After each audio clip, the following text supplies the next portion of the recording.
Y estamos en vivo. Doctor John Salza, muchas gracias por venir y estar en el programa. Es un placer, Matt, gracias. Me puse en contacto con usted hace un par de meses porque realmente estaba luchando por entender lo que yo diría que es una especie de espíritu cismático en la iglesia, ya sea que eso esté llevando a la gente al senevacantismo o al benevacantismo en ese momento. Tenía muchas preguntas sobre la FSSPX y realmente me ayudaste mucho. Y vi un vídeo que usted dio recientemente en el que hablaba sobre el estado de la FSSPX y este tipo de cosas. Pensé que hiciste un trabajo maravilloso y me sentí muy honrado de tenerte en el programa. Muchas gracias, es genial estar aquí. Entonces solías estar con la FSSPX, cuéntanos sobre eso. Lo hice, en realidad estuve asistiendo a la capilla de la sociedad durante unos 15 años y ya sabes cómo sucedió eso, simplemente me mudé de la ciudad a un lugar que estaba más cerca de una capilla de la sociedad. Y Matt, sinceramente, mi motivación 100% para hacerlo es que quería criar a mis hijos pequeños en la misa tradicional. Quiero decir, esto fue incluso antes de que recibieran los sacramentos. Correcto, entonces ya había estado asistiendo a la misa en latín, ya había descubierto que esto fue hace cerca de 20 años. Y por eso asistía a la misa diocesana en latín, especialmente durante la semana. Y luego, cuando nos mudamos a la zona rural, bueno, nuestro viaje a la misa diocesana en latín se convirtió en 1 hora y la capilla de la sociedad estaba a menos de 15 minutos. Así que es mucho más fácil llevar a una familia a la capilla cuando está tan cerca. Entonces, francamente, esa fue la razón. No me subí al carro por algún principio doctrinal o problema que tuviera con la iglesia o para defender al arzobispo Lefebvre, per se, fue el hecho de que los sacerdotes de la fraternidad estaban diciendo una hermosa misa. Y a medida que fui conociendo a los sacerdotes, vi que eran hombres genuinamente buenos y que intentaban ser lo más fieles posible a lo que creían. Así fue como empezó para mí, francamente, una decisión geográfica. Creo que mucha gente durante los cierres de COVID descubrió que las capillas de la FSSPX estaban abiertas mientras que muchas iglesias católicas cerraban las puertas y que Dios los bendiga por su coraje y su voluntad de dispensar los sacramentos cuando otros lo hacían con demasiada facilidad, creo, tal vez poniendo excusas. Si estoy de acuerdo, quiero reservarme mi opinión sobre la cuestión de si el obispo debería haberlo hecho o no. Quiero decir, en retrospectiva es 20 - 20, ¿verdad? Quiero decir, ese es un juicio prudencial. No son infalibles en sus juicios prudenciales. Y creo que mucha gente concluirá que probablemente se excedieron en lo que hicieron. Pero Matt, ya sabes, si los católicos estudian historia, ha habido papas que han prohibido países enteros durante años, prohibiendo a los católicos recibir los sacramentos durante años. Quiero decir, si vas a la enciclopedia católica, buscas la palabra interdicto. Ha pasado un tiempo desde que hice esto. Pero creo que verán ejemplos de Inglaterra y Escocia bajo interdicto durante 8 y 10 años, respectivamente, debido a los pecados de los líderes civiles. Esto es lo que han hecho los papas.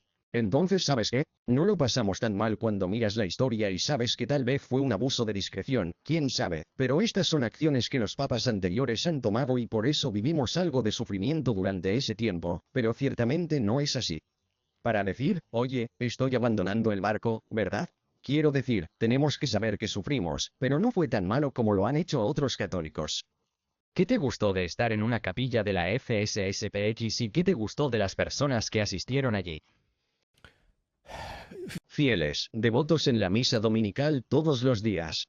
Quiero decir, las devociones, el Vía Crucis durante la Cuaresma, el acceso constante a los sacramentos, la confesión, la hermosa misa mayor, la escola, ya sabes, el canto, todo eso, ya sabes, es católico en un sentido superficial.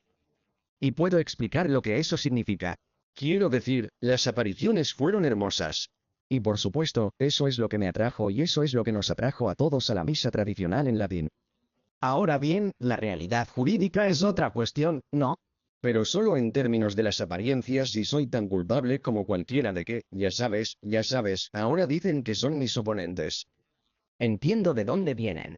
Entiendo el hecho de que están apoyando a la sociedad debido a la masa latina. Quiero decir, eso es algo que puedo entender porque yo también estaba en esa posición. Siempre fue por la masa. Sé que, cuando vivíamos en Atlanta, conducíamos más de 1 hora para llegar a una iglesia de la FSSP, porque por la misma razón queríamos que nuestros hijos encontraran la belleza de la misa en latín y una sólida enseñanza ortodoxa. Y muy a menudo pienso que las personas tradicionales son retratadas bajo una luz negativa, que de alguna manera son de mente estrecha y enojadas, agresivas, y tal vez algunos de ellos lo sean, pero mi experiencia fue gente realmente buena con familias gigantescas, niños con trajes de gran tamaño. ¿Quién podía quedarse quieto cuando mis hijos no podían? Sí. Bien. So, yeah, good. Así que sí. Estoy de acuerdo. Sabes, nuevamente todo se trataba de la misa. Quiero decir que mis hijos asistían a una escuela católica diocesana, pero no les permití ir al Novus Ordo porque lo miré y no me gustó lo que estaba pasando allí. De hecho, educamos en casa el catecismo, la misa y los sacramentos fuera de la escuela católica. But, Pero como dije, tenía un pie en la sociedad, pero todavía asistía a la misa diocesana en latín. Y puedo decirte que cuando comencé a asistir a la capilla de la sociedad, el pastor me dijo, «Oye, John, ¿de dónde vienes?» Dije, «Bueno, voy a María Auxiliadora al centro». ¿No es diocesano? Sí, y luego pasó a ser Instituto de Cristo Rey. Me llamó la atención que cada pastor que pasó por allí, Matt, me desanimó de hacer eso. Estaban en desacuerdo con el hecho de que yo estaba adorando en unión con el obispo local, aunque era la misa tridentina, el misal 62, todos estaban en desacuerdo con eso. Al menos me advirtieron sobre lo que percibían que sería el peligro del modernismo. and, Para demostrar que no estaba al unísono con su doctrina, me opuse de inmediato, sin siquiera estar involucrado en gran medida. En mi contexto inicial con la sociedad, ahí le puse el freno, dije, espere un momento, padre, eso me parece excesivo.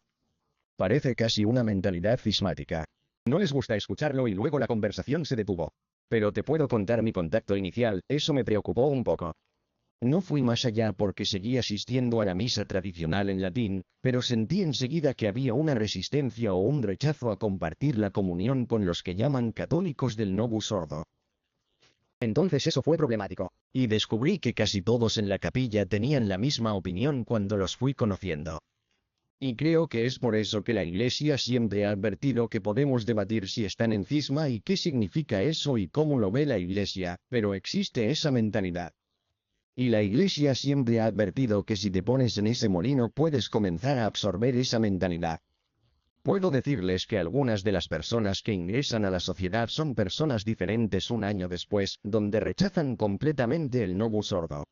Ni siquiera van a una misa donde creen que las hostias que fueron consagradas en el Novus Ordo se mezclan con la comunión que distribuye, por ejemplo, el Instituto de Cristo Rey.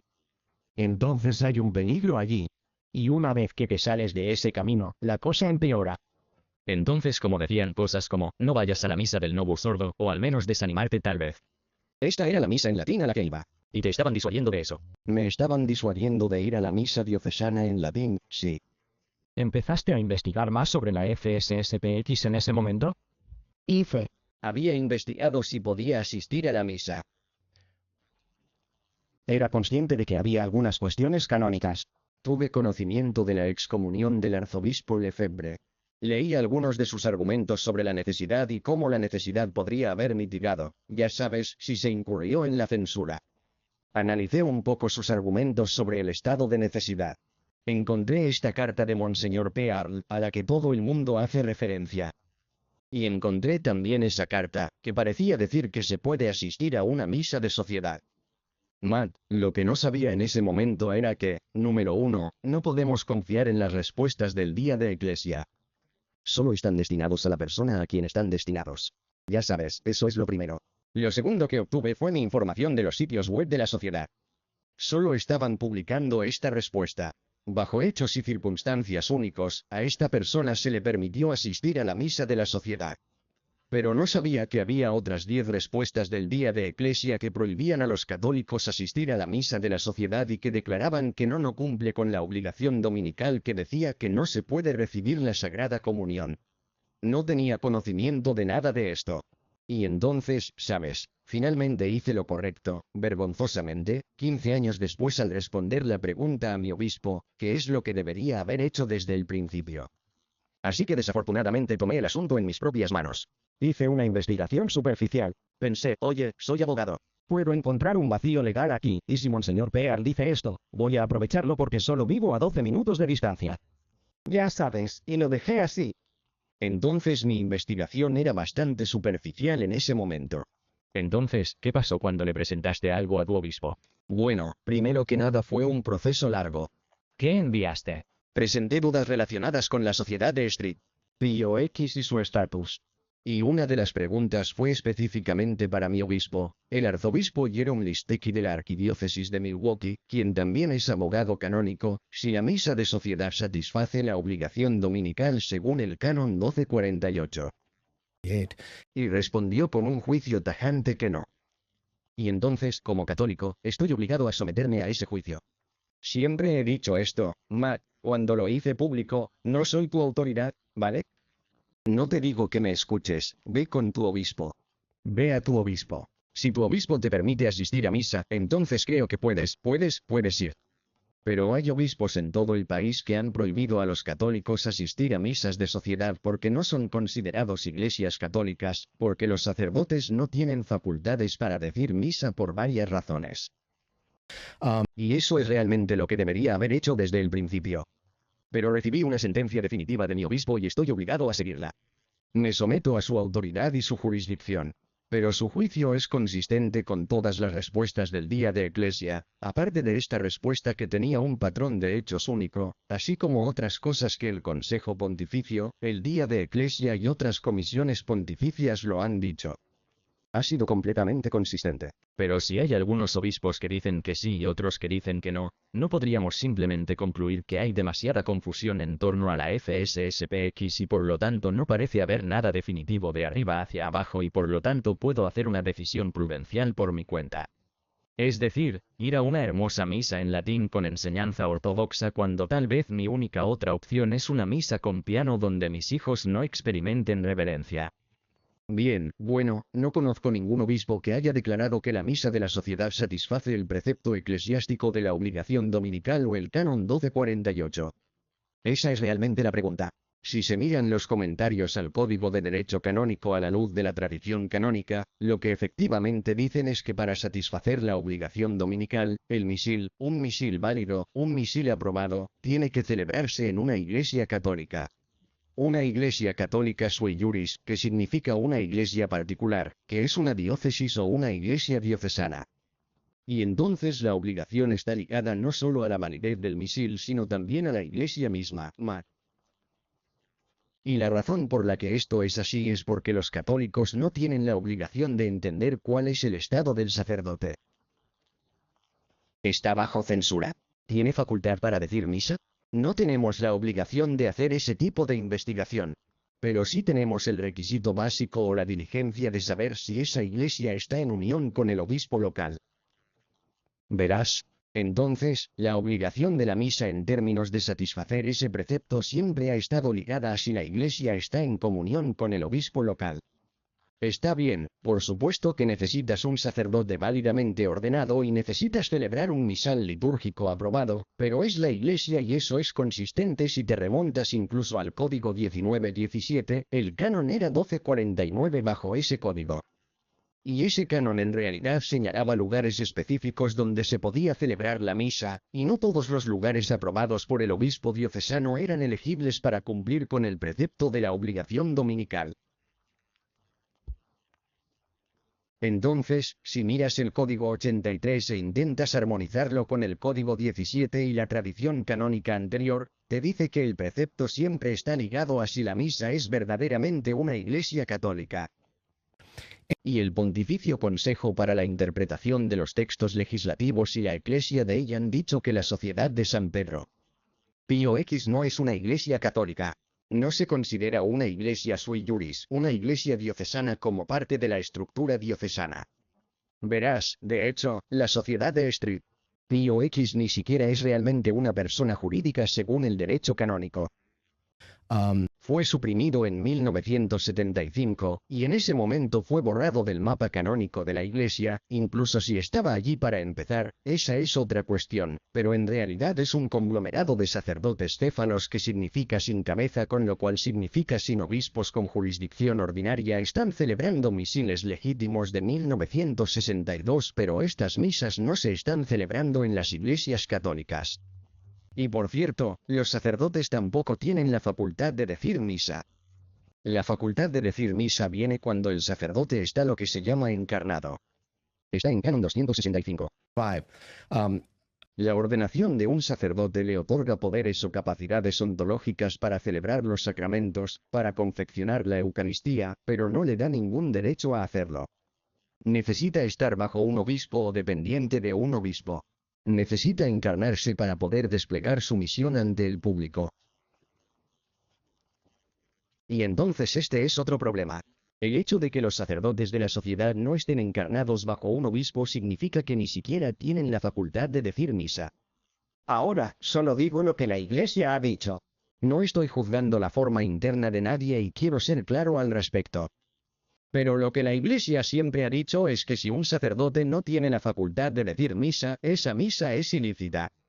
Y de hecho, es un sacrilegio porque se está apropiando indebidamente de bienes espirituales que pertenecen a Cristo. Y Cristo no le ha dado la misión de hacerlo. Pío XII califica estos actos de criminales y sacrílegos. yes. I mean, so Así que repito nuevamente lo que la Iglesia ha dicho al respecto. Es un hecho indiscutible, que los sacerdotes de sociedad no están encarnados. No tienen un obispo con jurisdicción ordinaria y por lo tanto no tienen derecho a decir misa. isn't it ¿Puedes explicar qué es una persona jurídica? Una persona jurídica es aquella que está reconocida en el Código de Derecho Canónico. Por ejemplo, el derecho canónico dirá que existe una sociedad sacerdotal. Bien, esa es una persona jurídica. Una asociación laica, por ejemplo, no sería una persona jurídica. Y ese fue el caso bajo el Código 17, y creo que sigue siendo el caso bajo el Código 83. Entonces una persona jurídica es lo que el canon dice que es la persona. Si no está en el derecho canónico, entonces no se consideraría persona jurídica o jurídica. Esa palabra jurídico significa legal. ¿No es cierto que donde quiera que la FSSPX instala su capilla, pide permiso al ordinario local? Que yo sepa, en absoluto. No tendrían tal aprobación porque no están en comunión con el obispo local. Ahora, de nuevo, ve con tu obispo y descúbrelo. No me escuches. Mi obispo me ha dado una sentencia. Si quieres saber si puedes asistir a una misa de sociedad para cumplir con tu obligación, por favor acude a tu obispo, preséntale esa pregunta y deja que él haga un juicio definitivo y luego acata. Con acento agudo, ese es mi consejo para todos los católicos. Quiero decir, para ti, se siente un poco relativista. Quiero decir, estás diciendo que puedo preguntarle a mi obispo que si él dice que no, puedo trasladar a mi familia a un lugar donde un obispo diga que sí y luego tener razón o estar equivocado. La obediencia es el camino más seguro hacia la santidad y la salvación, siempre y cuando el obispo opere dentro del alcance y las esferas de su autoridad y no le ordene pecar. No conozco ningún obispo que haya dicho que las masas de la sociedad cumplen con la obligación como dije, pero es todo lo contrario. Tengo casi una docena de respuestas del día de la Iglesia y he visto lo que la Iglesia ha dicho. He visto, sabes, que la arquidiócesis de Solver, sabes, emite un decreto que dice, sabes que estas misas no califican y quien se adhiera formalmente me excomulga. Así que hay mucho por ahí y no digo que esté todo muy claro, pero lo que digo es que no tengo conocimiento de ningún obispo que haya adoptado la posición de que las masas de la sociedad satisfacen el precepto eclesiástico que estaban obligados a hacer para cumplir la ley divina de santificar el día del Señor. Me imagino a la gente poniendo los ojos en blanco cuando dices que son masas sacrílegas porque piensas. Lo dice Pío XII. Solo digo lo que él dijo. Está bien, así es como creo que alguien podría responder. Dirían, mira, están tratando la Eucaristía con tremenda seriedad y reverencia. Más adelante, puede que no lo sean. Tal vez lo sean, pero puede que no lo sean. Quiero decir, tuve sacerdotes que bajaron por el altar y llevaban una camiseta de hockey porque estaban celebrando al equipo de hockey ese día. Cuando era niño en la escuela secundaria, permitían que la gente tocara Metallica en un reproductor de CD como un himno. Quiero decir, ¿no crees que eso es un sacrilegio? ¿No sería mucho mejor asistir a una capilla de la FSSPX que ese tipo de cosas? Bueno, esa es una falsa dicotomía porque ambas masas son ilícitas por diferentes razones. Esa sería mi respuesta. Bueno, la misa de sociedad es ilícita porque los sacerdotes no tienen facultades para decir la misa, y esas otras misas son ilícitas porque también están engendrando sacrilegio y desviándose de las rúbricas. I see. Entonces esa es una falsa dicotomía. No es ni lo uno ni lo otro. Entonces, ¿crees que la gente ha visto los graves abusos que se están cometiendo y ha visto, digamos, la herejía o la promoción no tan sutil de actos intrínsecamente malvados, tal vez entre los obispos alemanes, entre algunos clérigos estadounidenses, y ha pensado, bueno, mira, al diablo con esto? Voy allí, donde hay por lo menos incienso y latín y casi gente que esté enseñando la fe. Quiero decir que puedo entender por qué la gente querría hacer eso. Yo también puedo, Matt, y como dije, la razón por la que me llevaron a la capilla de la sociedad es porque no pude encontrar un novus sordo digno en el que quisiera criar a mi familia. Bien, lo entiendo, pero creo que fundamentalmente todo se reduce a qué es la Iglesia Católica.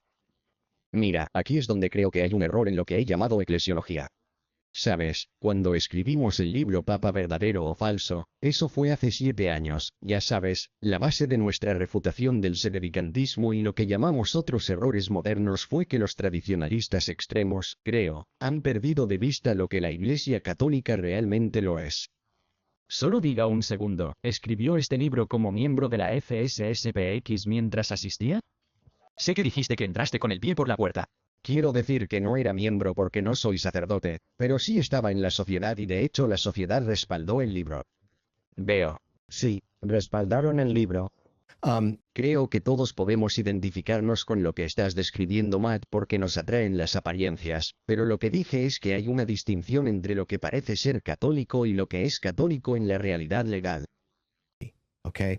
La Iglesia Católica, tal como Cristo la instituyó, es una institución jurídica jerárquica. Las promesas de Cristo se aplican a la institución, no a los miembros individuales per se. Es la institución de la Iglesia misma.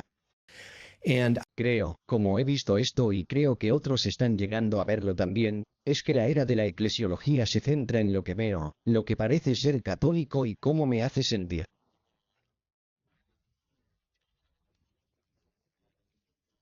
Las bonitas sotanas, el incienso, la tradicional misa latina, todo eso es bueno, pero ¿cuál es la realidad jurídica?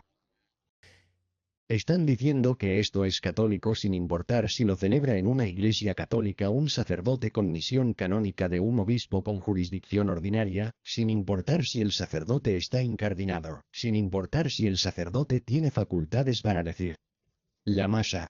Esto es un problema. En mi opinión, el problema con el movimiento tradicionista es que han redefinido la Iglesia Católica hoy como una reacción a todos estos abusos.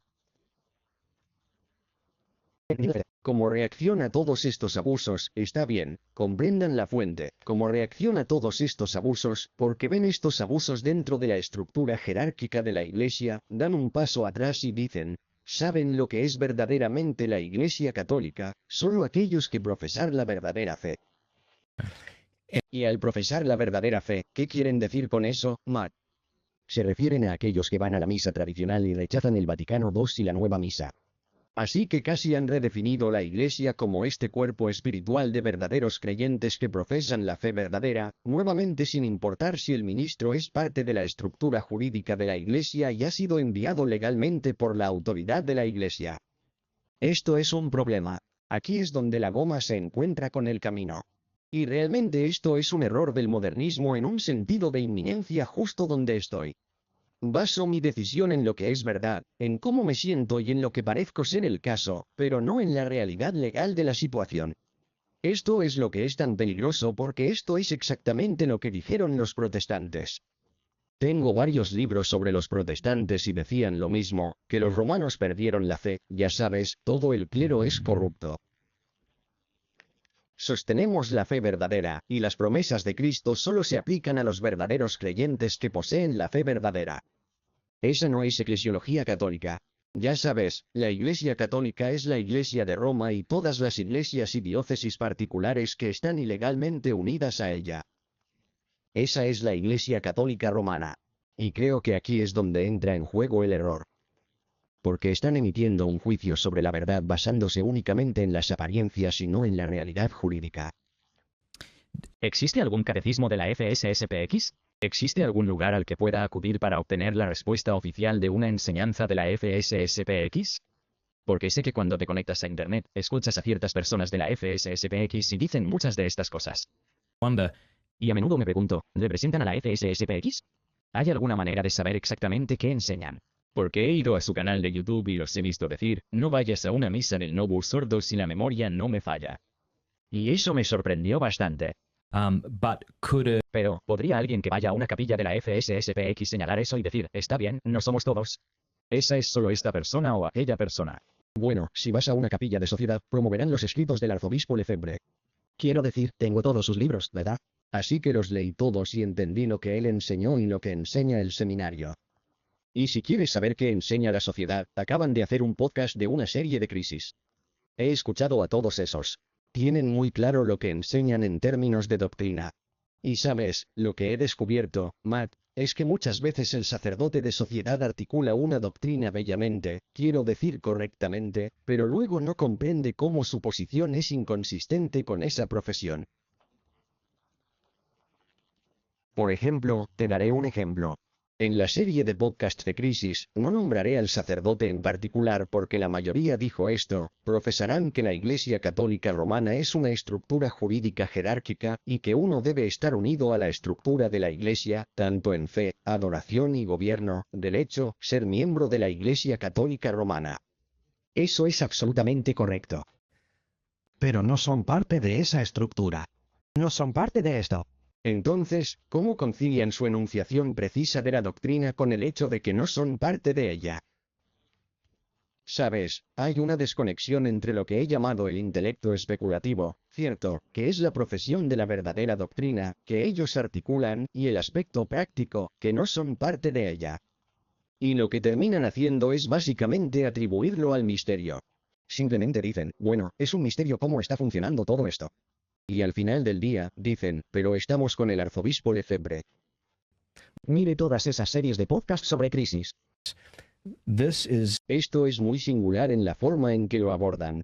Los protestantes rechazan nuestras doctrinas, pero la sociedad las articulará adecuadamente, pero luego no logrará reconciliar cómo su llamado ministerio no está en consonancia con las enseñanzas de la Iglesia.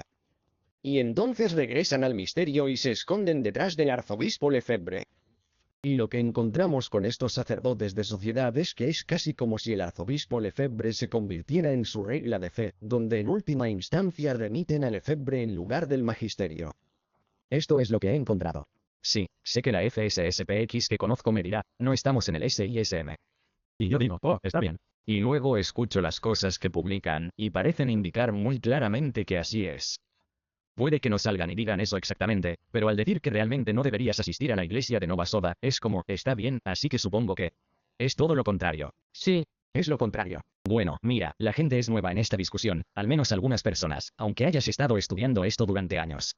¿Podrías ayudarnos a entender los orígenes de la FSSPX, cómo se formó?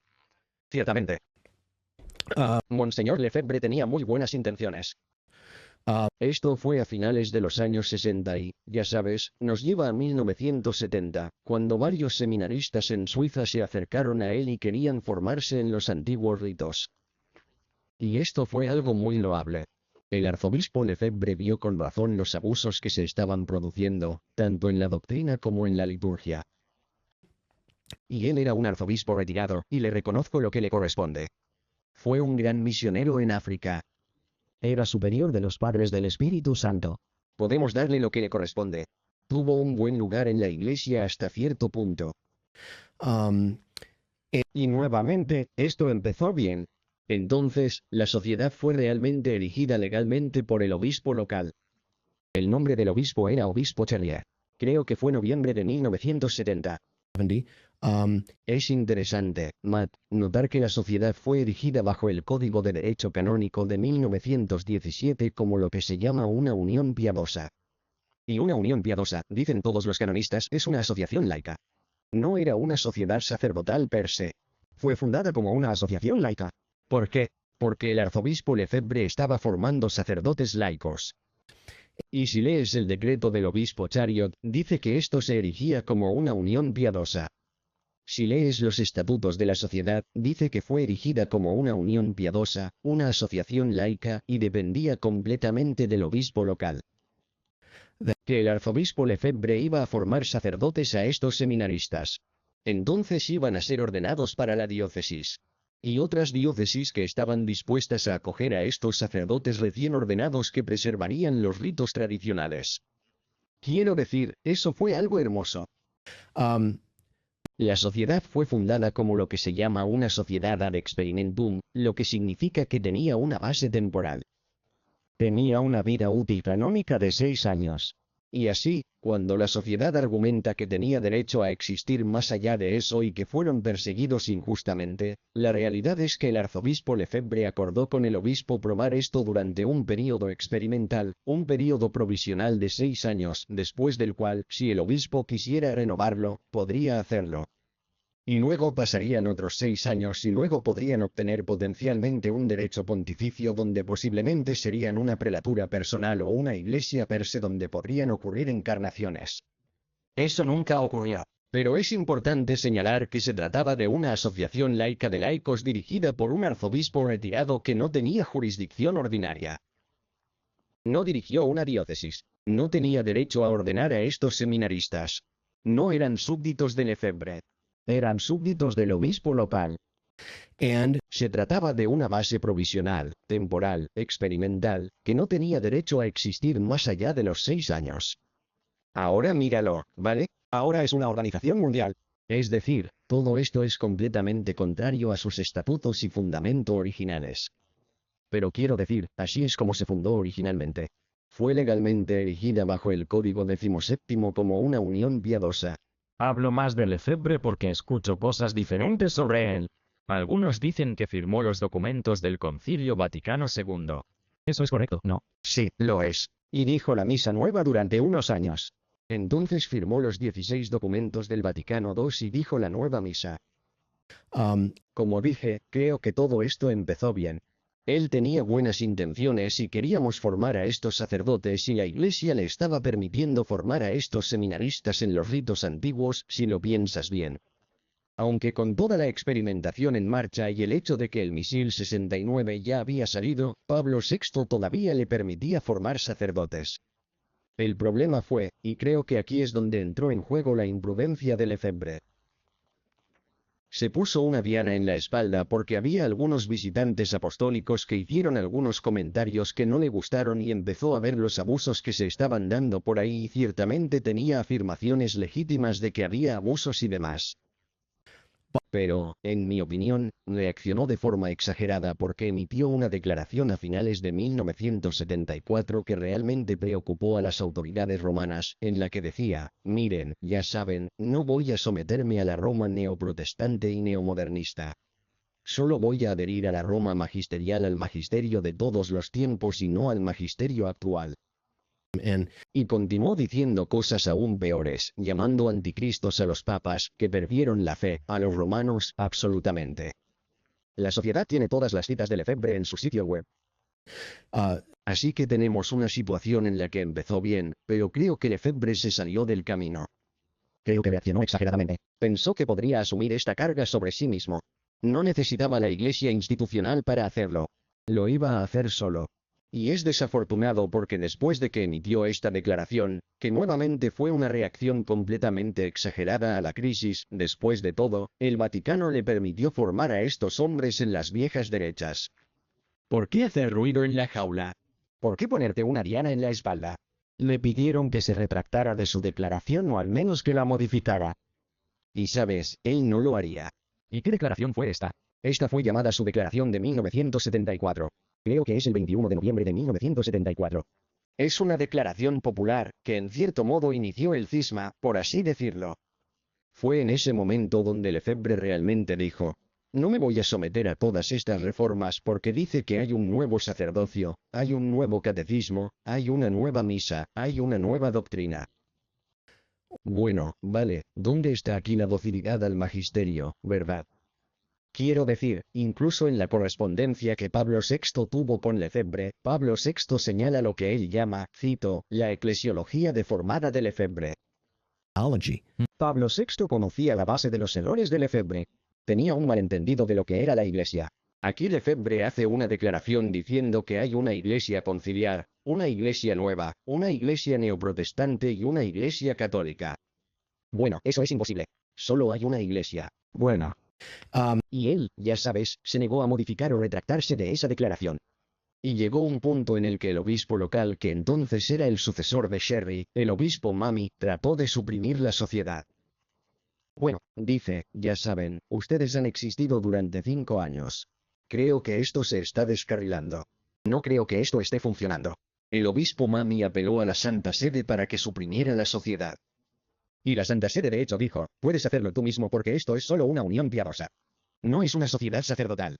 Esta es otra razón por la que la sociedad afirma que fueron suprimidas injustamente porque dijeron que en realidad eran una sociedad sacerdotal según el antiguo código, que requería la supresión por parte de la Santa Sede y no del obispo local. Eso no importa porque la Santa Sede en realidad suprimió al cardenal Di Vera, seguido de un acto de supresión que finalmente, fue aprobado en forma específica por el propio Pablo VI. Cuando Pablo VI escribe, dice, he adoptado como propia la supresión de mi comisión. Nosotros, los papas, adoptamos. Así que no hay duda de que la sociedad fue reprimida legalmente, pero ahí es donde las cosas se descarrilaron. Se negó a retractarse de su declaración contraria al magisterio. Aunque firmó todos los documentos de Ática II, aunque había dicho la misa nueva, solo podemos especular qué pasó allí y por qué se puso esa diana en la espalda, pero, en retrospectiva, nos dice que eso fue lo más imprudente. Hacer porque tenía lo que quería y luego se pasó de la raya y fue legalmente suprimido. Y desafortunadamente, después de que lo reprimieron, ignoró la represión y luego todo empeoró. Bien, entonces Roma dijo, ya sabes, hay que tener en cuenta la supresión. Provino del propio Santo Padre y no se puede ordenar a estos seminaristas. Estos seminaristas ahora son, saben, la clase de 76, hay 6 años, se están preparando para ser ordenados. Y así fue, Lefebvre recibió una advertencia canónica para que no los ordenara. Ni siquiera son tus súbditos. Recuerde, son súbditos de los obispos locales. Bueno, lamentablemente el arzobispo Lefebvre también hizo caso omiso de esa advertencia canónica. Y entonces incurrió en lo que se llama una suspensión, ave ordinum collatione, que significa que le impide ordenar a nadie durante 1 año. Esa es una suspensión automática en la que incurrió. Y finalmente, porque se negó, y de nuevo, son peticiones que vienen de la autoridad suprema, el propio Pablo VI, porque Lefebvre finalmente se negó a reparar el daño de estas ordenaciones ilícitas, Pablo VI finalmente lo suspendió ad divinis, es decir, ya sabes, esto es ferendis sententiae, juicio del propio Papa que dice, ya no se te permite ejercer ninguna de tus funciones sacerdotales y entonces, sabes, piensas en cómo comenzó esto y en poco más de un período de unos pocos años se convirtió. Para peor y ahora Lefebvre es despojado de su capacidad sacerdotal para ejercer el sacerdocio. Y sabemos lo que pasó a partir de ahí. En ese momento se adelantó y continuó ordenando, en contra de la voluntad del Santo Padre. Continuó instalando tiendas, capillas, escuelas, seminarios, etc. Entonces, cuando hablas de cisma, sabes, podemos decir eso, y tal vez deberíamos definir qué es, ¿verdad? Quiero decir, buena idea. El cisma se define en el Código de Derecho Canónico 751 como el retiro de la sumisión o el rechazo de la sumisión al romano pontífice o a la comunión con los que están sujetos a él. Bien, entonces cualquiera de los dos constituiría el crimen canónico de cisma y puedes ver que eso es exactamente lo que sucedió. Di eso de nuevo, lo último, negarse a rechazar la comunión con aquellos sujetos al Santo Padre. Así que déjenme aclarar esto muy rápido. Supongamos que vivo en una zona y la única masa disponible es sacrílega. No vayas. Bien, pero al hacer eso, no estoy haciendo lo que hizo Lefebvre, rechazando la comunión con quienes están en unión con el Papa. El problema es que estás hablando de una circunstancia particular de una capilla en particular donde ese es el único lugar al que puedes ir y sabes que está repleto de sacrilegio y que será un peligro para la fe de tus hijos, ¿vale? Lefebvre rechazó el novus ordo en su totalidad y la sociedad hasta el día de hoy rechaza la comunión con el 99,9% del rito romano porque se niegan a adorar con los católicos del novus ordo. Eso es diferente. Right? Rechazan la comunión con los católicos del novus ordo por una cuestión de principios, no basándose en hechos y circunstancias particulares. Eso es diferente. That's different. They truly, I mean, Todo el mundo habla del primer elemento, el elemento canónico de retirar la sumisión al Santo Padre, pero hay otro elemento canónico que basta por sí solo, y es el rechazo de la comunión con aquellos que están sujetos al Santo Padre. Bueno, pero estás diciendo que en casos particulares eso podría estar bien. No estás obligado a ir a algo que sea un sacrilegio. yes. Pero ahora depende de lo que entiendas por sacrílego. ¿Es la comunidad hermanos un sacrilegio? Que no es intrínsecamente malo. Quiero decir que era la práctica del primer milenio de la Iglesia. Bien, entonces tenemos que hablar de detalles. No estás en absoluto obligado. Es fácil establecer una falsa dicotomía en la que aquí tienes una hermosa y prístina Santa Misa y luego citas misas de payasos entre comillas.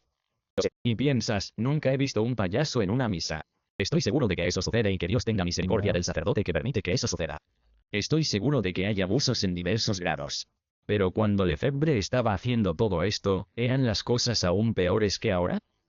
¿Qué tan rápido se descarrilaron las cosas después de que se implementó la nueva masa? Yo era un niño pequeño entonces, así que no lo experimenté yo mismo. Solo se puede especular. ¿Cómo rechazas una reforma litúrgica en toto, especialmente después de haberla firmado? Quiero decir, el problema, Matt, es que hay una distinción entre el rito de la misa novus ordo y la forma en que se celebra o la forma en que se implementa. Eso es lo que quieres decir con todo. Sí, me refiero a rechazar la misa en principio porque las rúbricas son contrarias a la fe. Eso es absolutamente una tontería. Las rúbricas no son contrarias a la fe en absoluto. Mire la nueva masa y mire el misil 62 en comparación con el misil 69. Quiero decir, el cura puede decir el cañón largo. No me gustan las otras opciones. No creo que haya nada malo en ellos per se. Prefiero, de hecho, que haya una misa de Nova Sorda Mía donde el cura sí dice el cañón largo, gracias a Dios. Pero, ya sabes, otros también han dicho esto, ya sabes, hay una diferencia entre, ya sabes, bueno, se podían ver grandes diferencias entre las primeras liturgias, cierto, de la Iglesia en los primeros 5 siglos y compararlas con el misal tridentino. Las diferencias entre esas masas serían mucho más marcadas y amplias en comparación con las 62 con el misil 69. Pero creo que el problema es el arzobispo Lefebvre y la fraternidad. Ellos toman la posición de que el rito en sí mismo, incluso dicen en algunos de sus escritos que el rito en sí es intrínsecamente malo, lo cual no entiendo. ¿Cómo defienden entonces que Lefebvre haya aprobado en un momento dado la nueva misa? ¿Es simplemente que se equivocó y luego cambió de opinión y creció en comprensión y sabiduría? Algunos dicen que no. Creo que tenemos documentación de que todas sus firmas están en los documentos. Ese es un argumento. El otro argumento es que en ese momento pensó que los documentos podían interpretarse a la luz de la tradición, y así es. Y luego se volvió sabio y se dio cuenta de que no podían serlo. Quiero decir, ¿qué más pueden decir? No he visto ningún caso convincente y he estudiado los documentos de Matt durante 20 años y, francamente, tengo algunas dificultades con la libertad religiosa. He sido público sobre eso. Quiero ser dócil con el magisterio porque saben más que yo, pero creo que los documentos se pueden interpretar a la luz de la tradición. El propio obispo Follet lo ha dicho. Ha dicho públicamente que no tiene problema con el 95% de los documentos, es solo ese 5%.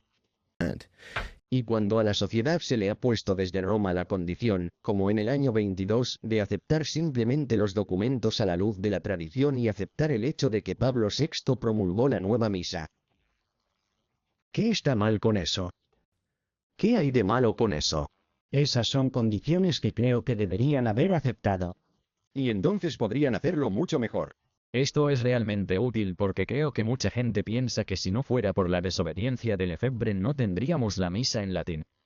Pero, según usted, se le dio permiso para entrenar a estos hombres. Absolutamente. Pablo VI lo estaba permitiendo. E incluso a pesar de su desobediencia, Pablo VI todavía le iba a permitir formar a estos seminaristas. De hecho, Juan Pablo II piensa en todo lo que llevó a las 88 consagraciones. Tienen, ¿cuánto? 13, casi 14 años de repudio práctico de la autoridad papal, bueno, durante más de una década y, sin embargo, Juan Pablo II todavía está dispuesto a darle un obispo a Lefebvre. Fue esto, está bien, cierto. Quiero decir que lo era. El protocolo que Lefebvre firmó con Juan Pablo II a través del cardenal Ratzinger era que la fraternidad obtendría un obispo el 15 de agosto de 1988. Eso fue hecho. Lefebvre aceptó esto por escrito. Estuvo de acuerdo oralmente y por escrito y al día siguiente se echó atrás. Él renegó. Deshonró su firma. Y uno se pregunta por qué es así, pero ya conoce la idea de que Lefebvre salvó la misa. La verdad es todo lo contrario. El martillo está cayendo sobre la tradicional misa en latín debido a la Sociedad de San Pedro. PUX. Okay. Suena irónico, pero es la verdad. Si lees lo que dijo el Papa Francisco en Traditiones Custodis, y quizás no estés de acuerdo con él señala 2 veces en el documento, en la carta a los obispos, que esta misa ha sido utilizada como arma por aquellos que dicen ser parte de la verdadera Iglesia. Está la eclesiología. Francisco reconoce que hay un movimiento cismático dentro de la Iglesia que está siendo fomentado por aquellos que asisten a la TLM y afirman que es en virtud de su asistencia a la TLM que están en la verdadera Iglesia. Ahora a mis queridos amigos católicos, porque asisto a la tradicional misa en latín. Eso es injusto para la misa tradicional en latín y es injusto para todos los sacerdotes que están autorizados a celebrarla. Okay. Pero a lo que se refiere el Papa es a aquellos que han convertido la misa tradicional en un arma para fomentar su rebelión contra el Vaticano II y la nueva misa. Esta es realmente la motivación por la que Francisco quiere bajar el martillo en la misa tradicional. Y no es justo. Creo, sabéis, con toda humildad, que el Santo Padre debe condenar a la sociedad y condenar a quienes se oponen al magisterio de la Iglesia. No castiguen a quienes asisten a la misa tradicional en latín durante los días anteriores a las comunidades del Día de la Iglesia, ¿verdad? Ya sabes, el Instituto y la Fraternidad y otros, esos sacerdotes diocesanos no nos castigan por aquellos que, ya sabes, han convertido la vieja misa en un arma para promover la rebelión. Pero de ahí viene Francisco. No estoy de acuerdo con el remedio, ¿vale? Pero entiendo el motivo. Y gracias a Dios la FSSP se acercó al Papa Francisco, quien dijo que estas restricciones no les perjudicarían de ninguna manera. Y luego le preguntaron, dejémoslo por escrito. Dijo que no hay problema. Sí. Bueno, esto nos lleva a las consagraciones ilícitas de los obispos. ¿Podrías simplemente reducir la velocidad y abrirnos esto para que podamos entender lo que pasó? Bien. Um, Nosotros definimos qué es el cisma, no. Es el retiro de la sumisión al Santo Padre, a su jurisdicción, a su autoridad. Y, ya sabes, podemos decir que, ya sabes, ciertamente se puede argumentar que el arzobispo Lefebvre retiró la sumisión de Pablo VI y Juan Pablo II al ignorar todas las advertencias canónicas, al ignorar todas las censuras canónicas. Pero finalmente, Matt, condujo a la ruptura definitiva porque el crimen canónico del cisma resulta en la excomunión automática. Bueno, El cisma se define en el canon 751 bajo el canon 1364. 64. Quienes cometen el delito canónico de cisma quedan automáticamente excomulgados de la Iglesia. Se llama late sententiae por la propia ley. La sentencia ya está dictada si se comete el acto. Sin embargo, el problema con eso es que realmente no tienes lo que se llama certeza jurídica de quien incurrió en la censura sin que la Iglesia lo declare. Y es por eso que no nombro a la gente, le advierto a la gente. hay una diferencia. Lo que digo es lo que han dicho los papas, aquellos que se adhieran formalmente a este cisma incurrirán en excomunión automática. Nuevamente, Matt, no menciono quiénes son porque no somos la autoridad para determinar si se cumplieron los elementos canónicos, la Iglesia sí lo es, pero eso no significa que nadie esté excomulgado. El hecho es que, a diferencia del derecho civil o penal, donde un acusado realmente tiene que ser juzgado y condenado antes de ser sentenciado, hay actos bajo el derecho canónico o eclesiástico donde la sentencia se dicta en virtud del hecho de que usted cometió el acto. La herejía, la apostasía y el cisma resultan en la excomunión automática. Menciono eso porque si bien se puede argumentar que el arzobispo Lefebvre ya fue excomulgado por cisma basado en este repudio de 13-14 años de la autoridad papal, todavía no se ha declarado. Todavía existe ese elemento de incertidumbre jurídica sobre si lo hizo. Well, Eso cambió cuando avanzó y consagró ilícitamente a los 4 obispos el 30 de junio de 1988. Le advirtieron que no hiciera esto. Recuerde ahora que Juan Pablo II le dio un obispo y él renegó. Lo que Lefebvre salió y dijo es, ¿sabes qué? Repensé mi posición. No quiero un obispo el 15 de agosto, quiero 4 obispos el 30 de junio. Así que quiero 3 más con 6 semanas de antelación. ¿Por qué? ¿Le dijo esto al Santo Padre? Bueno, esto es prácticamente lo que presentó porque eso es lo que quería hacer. Le dijo a Ratzinger, si lees la correspondencia, que fue otra cosa que realmente me perturbó cuando comencé a leer la correspondencia con el cardenal Ratzinger y el arzobispo Lefebvre, Roma estaba haciendo todo lo posible por él. E incluso me pregunté por qué. Ya sabes, ¿por qué lo harían? ¿Por qué fueron tan dóciles con este hombre que ha rechazado todo lo que le ordenaron hacer durante una docena de años? Pero llegó un punto en el que Lefebvre decidió que iba a seguir adelante con estas consagraciones ilícitas. Se le advirtió canónicamente que si lo hacía sería excomulgado. Siguió adelante con las consagraciones. Y luego el cardenal Anton, de la Congregación para Obispos, declaró que había incurrido en esta censura automática de excomunión en virtud de 1364. 64. No lo es, no lo es, su declaración no es imponente. Ha declarado que ya pasó, ¿vale? Y luego Juan Pablo II, Mac, salió con Ecclesia de Afflicta el 2 de julio, al día siguiente, de 1988, y confirmó solemnemente que Lefebvre. La Iglesia realmente se mueve así de rápido. Confirmó solemnemente que Lefebvre se había excomulgado. Ahora podemos explicar por qué es así, y muy brevemente diré que es porque, y Juan Pablo II incluso dice esto en un día loco de Flipbits, porque lo que hizo Lefebvre es un rechazo de la primacía romana, una usurpación de la primacía romana. Este es un punto muy importante que quiero que todos nuestros amigos de la sociedad comprendan. Mientras investigaba sobre esto y leía las encíclicas, particularmente una serie de encíclicas de Pío X, quien durante su pontificado abordó muchas consagraciones ilícitas durante su pontificado. Lo que él y otros han enseñado, puedo acudir a Pío V, Pío X, Pío XII, el Concilio de Trento, y así sucesivamente. El magisterio ha enseñado que así como solo Cristo eligió a sus apóstoles, así solo el vicario de Cristo elige a los sucesores de los apóstoles.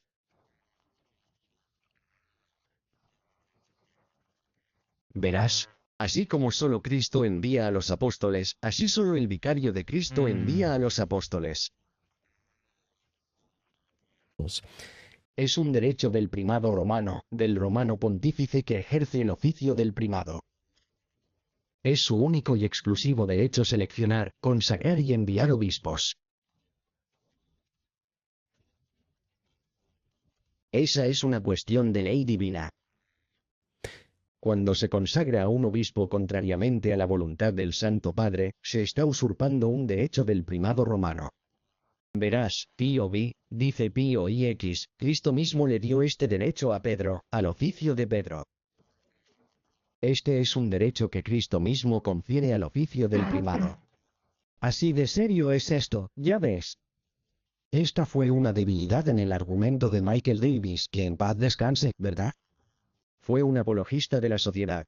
Y, ya sabes, siempre se refirió al hecho de que el arzobispo Lefebvre no tenía un mandato apostólico para consagrar a estos obispos, y no se necesita un mandato apostólico. No lo hiciste en la iglesia primitiva. Y no tener un mandato apostólico no es necesariamente cismático. Eso es cierto. En la iglesia primitiva no teníamos esta noción de mandato apostólico.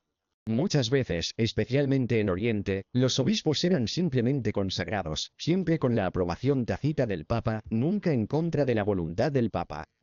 Hay una diferencia. Pero también hay una diferencia, ya sabes, Matt, entre consagrar a un obispo sin un mandato apostólico, lo que ahora según el Código de Derecho Canónico es un delito sujeto a excomunión que no es necesariamente un acto cismático, aunque podemos plantear casos en los que el cardenal Whitey, cuando era cardenal detrás de la cortina de hierro, evidentemente había consagrado algunas visiones de un obispo deslizado como el Nuevo Crédito. Sí. Yo estaba en esa zona del este, en algún lugar detrás de la cortina de hierro. Y no tenía mandato apostólico. Ahora bien, ¿por qué no fue eso cismático? Buena pregunta. Bueno, la respuesta es porque la Santa Sede dijo que no. Porque la Santa Sede aceptó las consagraciones porque reconoció que allí había hechos y circunstancias únicas. Es irónico porque Karol Wojtyła se convirtió en el Papa Juan Pablo II. Entonces él, por supuesto, arriba. Cualquiera habría sabido lo que es la necesidad, ¿no es así? De hecho, él mismo se dedicó a esta misma práctica. Pero lo que dijo, y esta no era la situación detrás del telón de acero, no hubo una advertencia canónica de no hacer lo que hizo. En el caso de Lefebvre, le advirtieron que le ofrecimos uno, ahora acepta 3 más. No, esto es contrario a la voluntad del Santo Padre.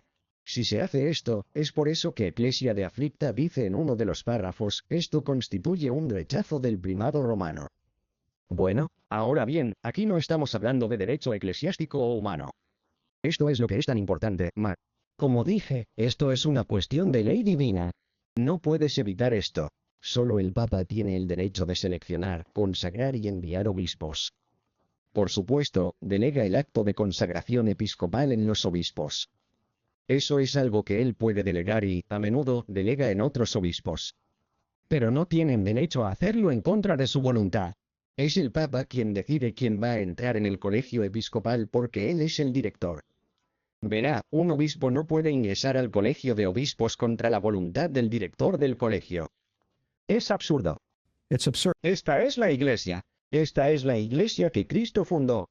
Cuando hablamos de la Iglesia, nos referimos principalmente a esas 2 instituciones divinas que Cristo nos dio. El primado de Pedro y el episcopado, el colegio de obispos. Esos son los órganos divinos de la Iglesia que son directamente creados e instituidos por Cristo mismo. Y es por eso que cualquier usurpación o apropiación indebida de un derecho que solo pertenece al Papa es necesariamente cismática. Y no se me ocurre nada más serio que un hombre que afirma ser el Papa cuando es un antipapa. Porque cuando se habla de usurpar un derecho de primado, que se refiere a la perpetuación de la sucesión apostólica, vale, y la misión de la Iglesia hasta la segunda venida. No hay nada más serio que eso. Estamos hablando aquí de la constitución divina de la Iglesia. Por eso lo que hizo Lefebvre no fue necesariamente cismático porque fue un ataque a esa constitución divina. ¿Cómo argumenta la FSSPX a favor de estas consagraciones? Creo que es un signo de un buen intelecto. Creo que fue Aristóteles, dijo que puedes considerar una idea sin tener que aceptarla. ¿Puedes intentar convertir al hombre de acero en lugar del hombre de paja? ¿Puede intentar reforzar los argumentos de la sociedad sobre por qué Lefebvre hizo lo correcto al ordenar a estos obispos, aunque no esté de acuerdo con ello? Bueno, toda la tradición de la Iglesia no está de acuerdo con esto. Como dije, tengo un artículo donde cito a todos los papas que han condenado esta práctica, dirán 2 cosas. ¿Qué dicen entonces? Sí, bueno, la sociedad dirá 2 cosas. Uno dirá que una necesidad nos permite hacerlo. Ahora el problema con eso, Matt, es que la necesidad nunca justifica la elusión de la ley divina. Solo podría justificar la elusión de la ley eclesiástica o humana. Epicaya podría ser un ejemplo donde la ley sería suspendida porque queremos cumplir una ley superior. Entonces, ya sabes, la voluntad de la legislatura, basada en estas leyes eclesiásticas, si las circunstancias frustran la ley superior, Epicaya diría que esas leyes están suspendidas, podemos apelar a la ley superior. El problema con la posición de la sociedad es que el derecho a consagrar a un obispo elegido y consagrado es parte de la ley divina. Forma parte del derecho superior, como también lo es la misión canónica. El hecho de que la misión de salvación de las almas se realiza por el derecho del Papa de perpetuar el episcopado mediante la elección, consagración y misión de sus obispos. So, De hecho, lo que digo es exactamente lo que declaró el Pontificio Consejo para la Interpretación de Textos Legislativos en 1996. Ese es el órgano de la Iglesia que se encarga de dar sentencias definitivas sobre el derecho canónico, el significado de derecho canónico.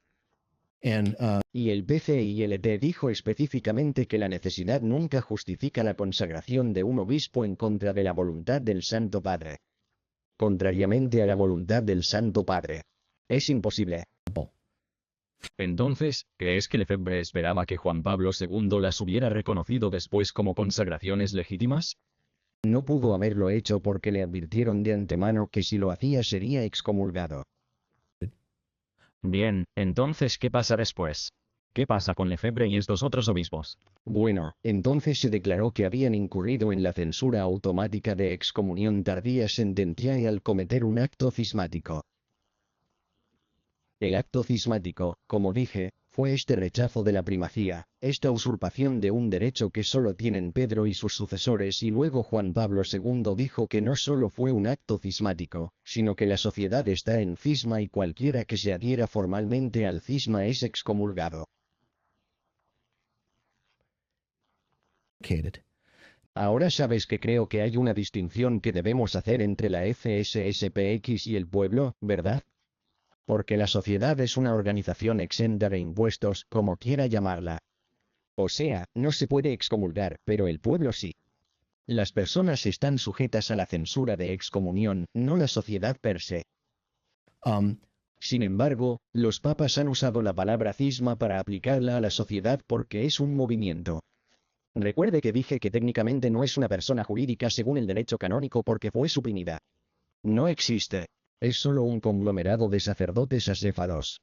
Es un movimiento que es cismático porque el acto que dio origen a la llamada misión ahora fue un acto cismático y todo lo que de él se derive, todas las ordenaciones y todo lo que se haga a partir de eso sería considerado parte del cisma. Sí. Okay. Veo. Bien, entonces, ya sabes, Cardenal Burke, bueno, en primer lugar, Juan Pablo II se ha referido a la sociedad como en el cisma Benedicto XVI, algo que ni siquiera el Papa Francisco hizo, la gente no es consciente de eso cuando él es Traditionis Custodius, está bien, se refirió creo que en su carta a los obispos que acompañan a TC se refirió a citar el cisma de Monseñor Lefebvre, ¿no podría haberse referido al cisma que ocurrió en el pasado y que ya ha sido aclarado? Bueno, el cisma no se ha aclarado. Solo se eliminaron las censuras que se declararon. Pero el acto. Llegaremos a eso. Llegaremos a eso. ¿Existe una lista rápida de documentos que pueda brindarme y que pueda incluir en la descripción para que la gente pueda seguirla? Porque he notado que has citado un par de documentos. ¿Hay alguna lista rápida que puedas darme? Tal vez no fuera de mi cabeza, pero tal vez después del hecho. Iglesia de Aflipta. Oh, ¿quieres ponerle enlaces? Gracias. Sí, eso es lo que estoy preguntando. ¡Qué hombre! Sí, 2 de junio de 1988, Iglesia de Aflipta, que fue el motu proprio de Juan Pablo II, por el cual declaró que Lefebvre y los 4 obispos que recibieron la consagración episcopal contra la voluntad del Santo Padre habían incurrido en la censura automática de excomunión. Bueno.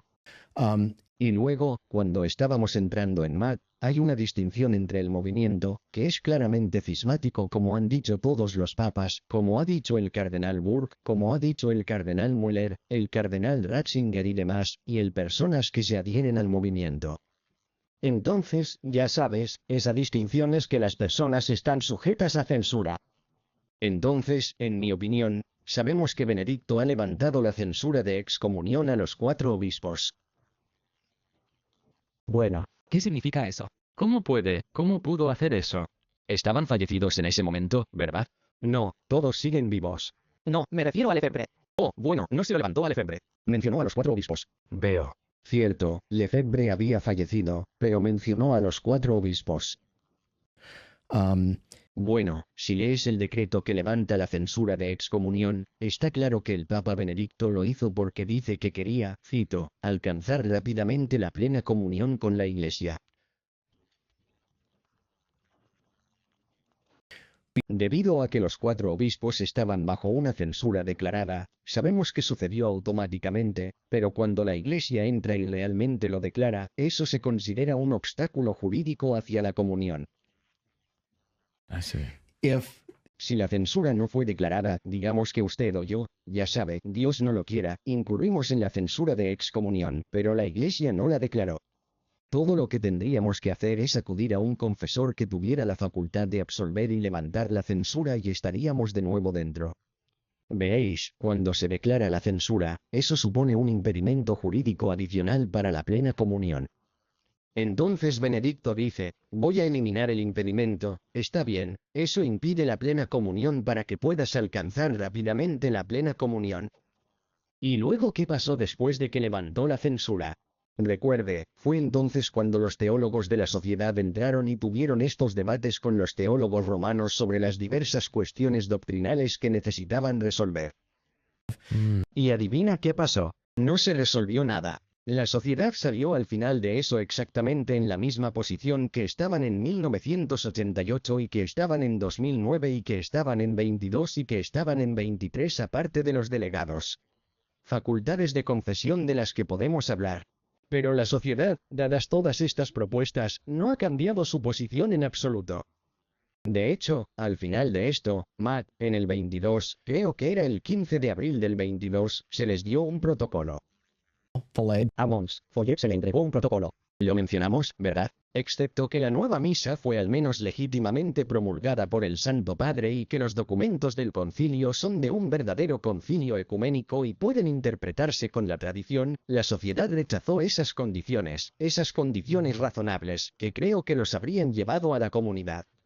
Con la Iglesia creo que se les podría haber dado sospecho que es un placer personal, lo que bueno aquí es donde la resistencia incluso las personas que asisten a SSP. Sé que es impactante. Puedes ir a ver el protocolo. Estoy pensando, hombre, tenían todo lo que querían. ¿Qué pasó? ¿Qué pasó ahí? Entonces, cuando alguien dice, acabas de explicar esto, pero una vez más. Cuando alguien dice que el Papa Benedicto levantó las excomuniones, entonces la FSSPX ya no está en cisma. Eso no es cierto porque les daré un ejemplo. El Papa Pablo VI levantó las excomuniones a los ortodoxos. ¿Siguen en cisma? La sociedad de Street. Pío X sería el primero en decir que los ortodoxos siguen en cisma a pesar de que se hayan levantado las excomuniones. Verás. Pero la FSSPX menciona al Papa Francisco en la liturgia. Dicen estar bajo su mando.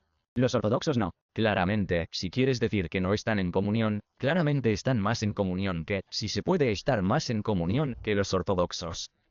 Bien, O más cerca de la comunión. tanto Pío X como León XIII han dicho que una mera profesión de unidad es insuficiente para la realidad jurídica. Y nuevamente, esto es de lo que he estado hablando cuando hablamos de errores de eclesiología.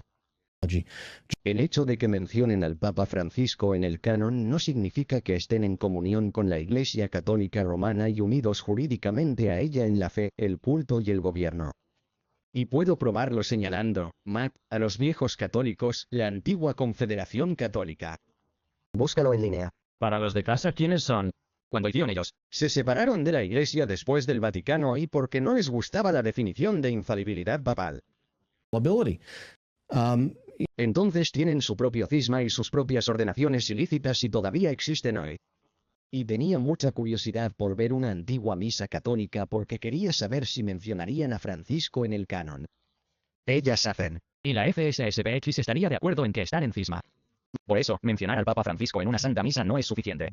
Sí, Pío X excomulgó a los viejos católicos. Están claramente en cisma. Otra razón por la que, Matt, puedes mostrar claramente que la sociedad está en cisma es porque están intencionalmente separados del gobierno de la Iglesia. Esto también es algo de lo que no escucho hablar a mis oponentes amistosos. Esto es muy importante. Hablamos de derecho divino, de que se trata de derecho divino que solo el Papa elige a sus obispos, que solo el Papa da misión canónica a los obispos que luego envían a los sacerdotes. Bueno, también es una cuestión de ley divina que uno debe estar unido al gobierno de la Iglesia Católica. El Papa León XIII enseña esto muy claramente en Satis Cognitum. Dice que ser parte del gobierno de la Iglesia es de jure divino, es ley divina, y sin embargo los líderes de la sociedad admitirán, y deben admitir, que han decidido permanecer separados, legalmente separados del gobierno de la Iglesia. No están sujetos al gobierno de la Iglesia. Esa es otra señal clara de cisma. ¿Queremos decir más sobre la diferencia entre consagración episcopal y misión? Seguro que podemos. Sí, la consagración episcopal aborda la cuestión de la apostolicidad.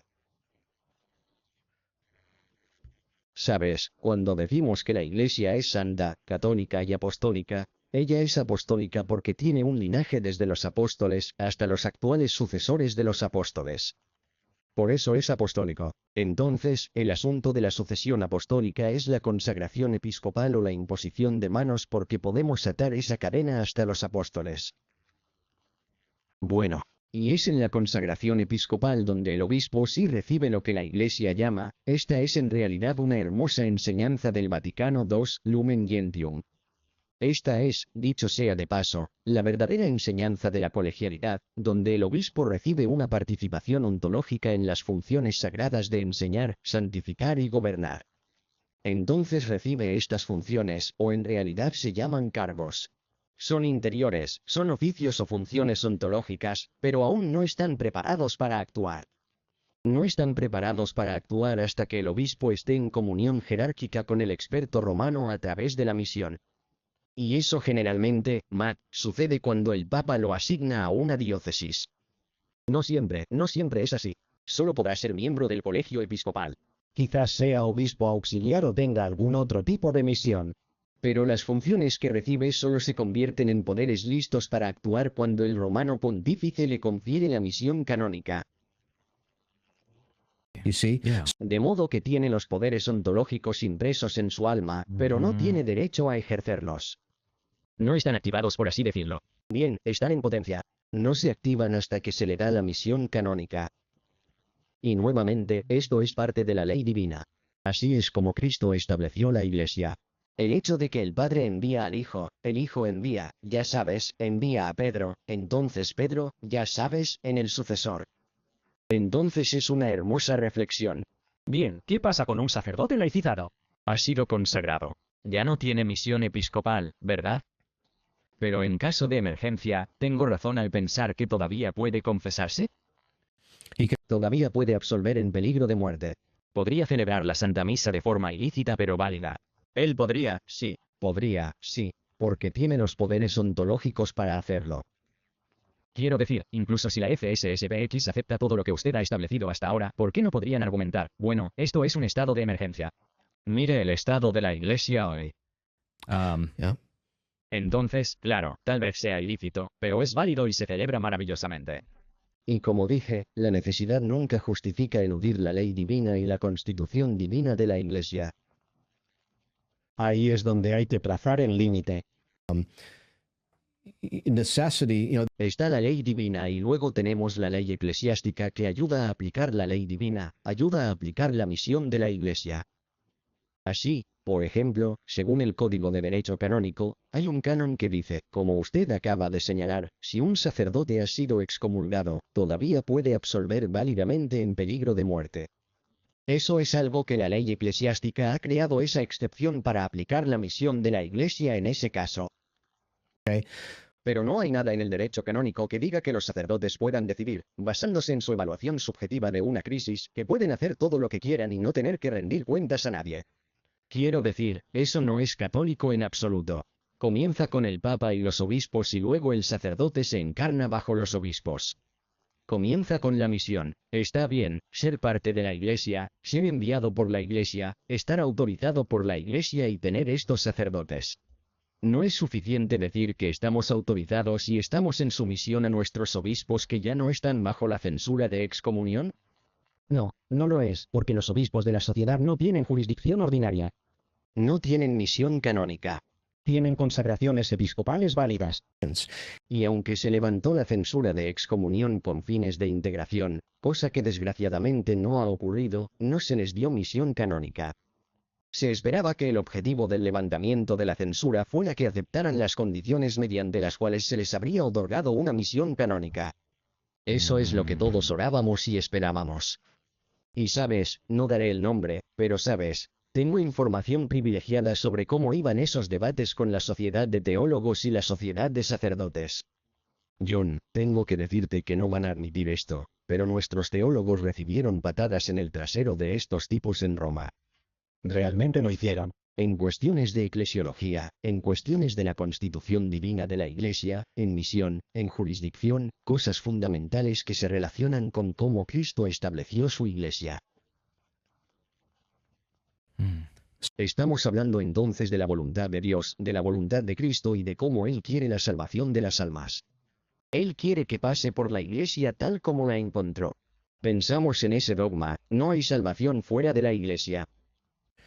Nos referimos a esa estructura jurídica jerárquica. okay. Para ser salvo, uno debe unirse a la iglesia INRE factualmente o al menos in volto in will. ¿De qué iglesia estamos hablando aquí? ¿Estamos hablando de la iglesia de Roma y de todas las diócesis que están legalmente unidas a ella? Esa es la Iglesia Católica Romana. La iglesia católica romana no es la que profesa la verdadera fe. Eso es lo que dicen los protestantes. Eso suena peligrosamente cercano al protestantismo en ese momento. Eso es exactamente lo que han dicho los protestantes. Este cuerpo invisible de creyentes. Eso es exactamente correcto. Um, Bien, estos obispos, hay 4. Usted dijo hace un momento que si comete un acto de cisma queda automáticamente excomulgado, aunque eso puede resultar confuso a menos que haya una declaración de la Iglesia. Entonces, estos 4 obispos a los que se les ha levantado oficialmente la censura de excomunión de la Iglesia, sin haberse reconciliado, en su opinión, con la Iglesia, ¿están en cisma? Bueno, yo solo le daría mi opinión, y mi opinión sería sí, porque nada ha cambiado desde que se levantó la censura. ¿Sabes? Fue gracioso, estaba hablando con un canonista que ha practicado durante mucho tiempo, no solo en Roma, sino en otros 4 continentes, y de hecho me dio ejemplos de casos en los que un día se levantó una excomunión porque la persona había hacer algo para reconciliarse, y lo incurrió al día siguiente, automáticamente, porque no cumplió con las condiciones. Ahora la sociedad ha rechazado las condiciones para la integración en la Iglesia y corre el rumor de que el Papa Benedicto iba a emitir otra excomunión. Recuerden que él lo levantó en el año 2009. Tuvieron estas discusiones doctrinales en 22. Bueno, ¿qué pasó? Todos sabemos que no lo logró y renunció. Desafortunadamente, la Iglesia no ha vuelto a emitir la declaración. Así que quiero volver a tener cuidado con eso. En mi opinión, su modestia aquí es muy útil.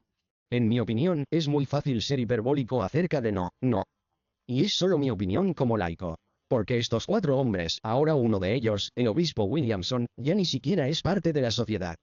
Se separó y ahora encabeza lo que se llama la resistencia. Y ahora hay resistencia a la resistencia. ¿Qué es esto? Tenía un sistema que funciona y esto es lo gracioso. Cuando dije que comencé, alguien me retó porque lamentablemente fui anfitrión de ese debate entre el conjunto de un concurso y la FSSPX. Y alguien me desafió, dijo, tienes que dejar de decir que la FSSPX está en unión con Roma. Y pensé, bueno, solo digo eso porque lo dice gente más inteligente que yo. Y fue entonces cuando entré en esta inmersión profunda. Bueno. Sin embargo, fue extraño, porque al entrar en esta conversación, es como entrar en una discusión enojada que ha estado ocurriendo durante décadas. Así que para empezar es difícil alejarse. Soy un intercambio feliz. No soy un comerciante loco, ¿vale? Creo que algunos otros han usado esa terminología. Sí, eso es correcto. Bien, entonces 30 costa. Sí, así es como me gusta verlo. Bien, entonces mi punto es que me ayuden a comprender muy rápidamente que uno de esos obispos hizo lo que dejó al tan seguro Richard Williamson. Fue expulsado por un minuto dadas las circunstancias, pero públicamente ahora está fuera de la sociedad. Liderando la resistencia, y lamentablemente está consagrado. ¿Qué significa eso de liderar la resistencia? Resistencia a la sociedad de Street. POX. ¿Por qué se resiste? Williamson y varios sacerdotes sintieron que el obispo Follet se estaba acercando demasiado a Roma al siquiera hablar con Roma sobre la consideración de las condiciones para la integración.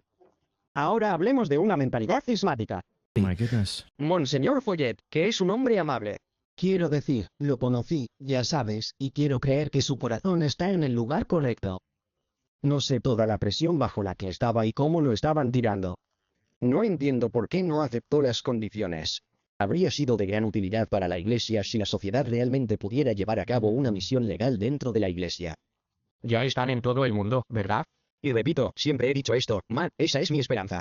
No estoy aquí para destruirlos, estoy aquí para advertir a los católicos sobre las consecuencias, y espero que estas advertencias lleguen sobre todo a los sacerdotes. Porque, ya sabes, hablamos de una salida, ¿hay una salida, vale? Ve al instituto, ve a la fraternidad, ve al obispo diocesano, al menos uno en quien puedas confiar. Estoy seguro de que hay algunos y no todos son malos. Sé que muchos de ellos lo son, pero sabes lo que estoy diciendo.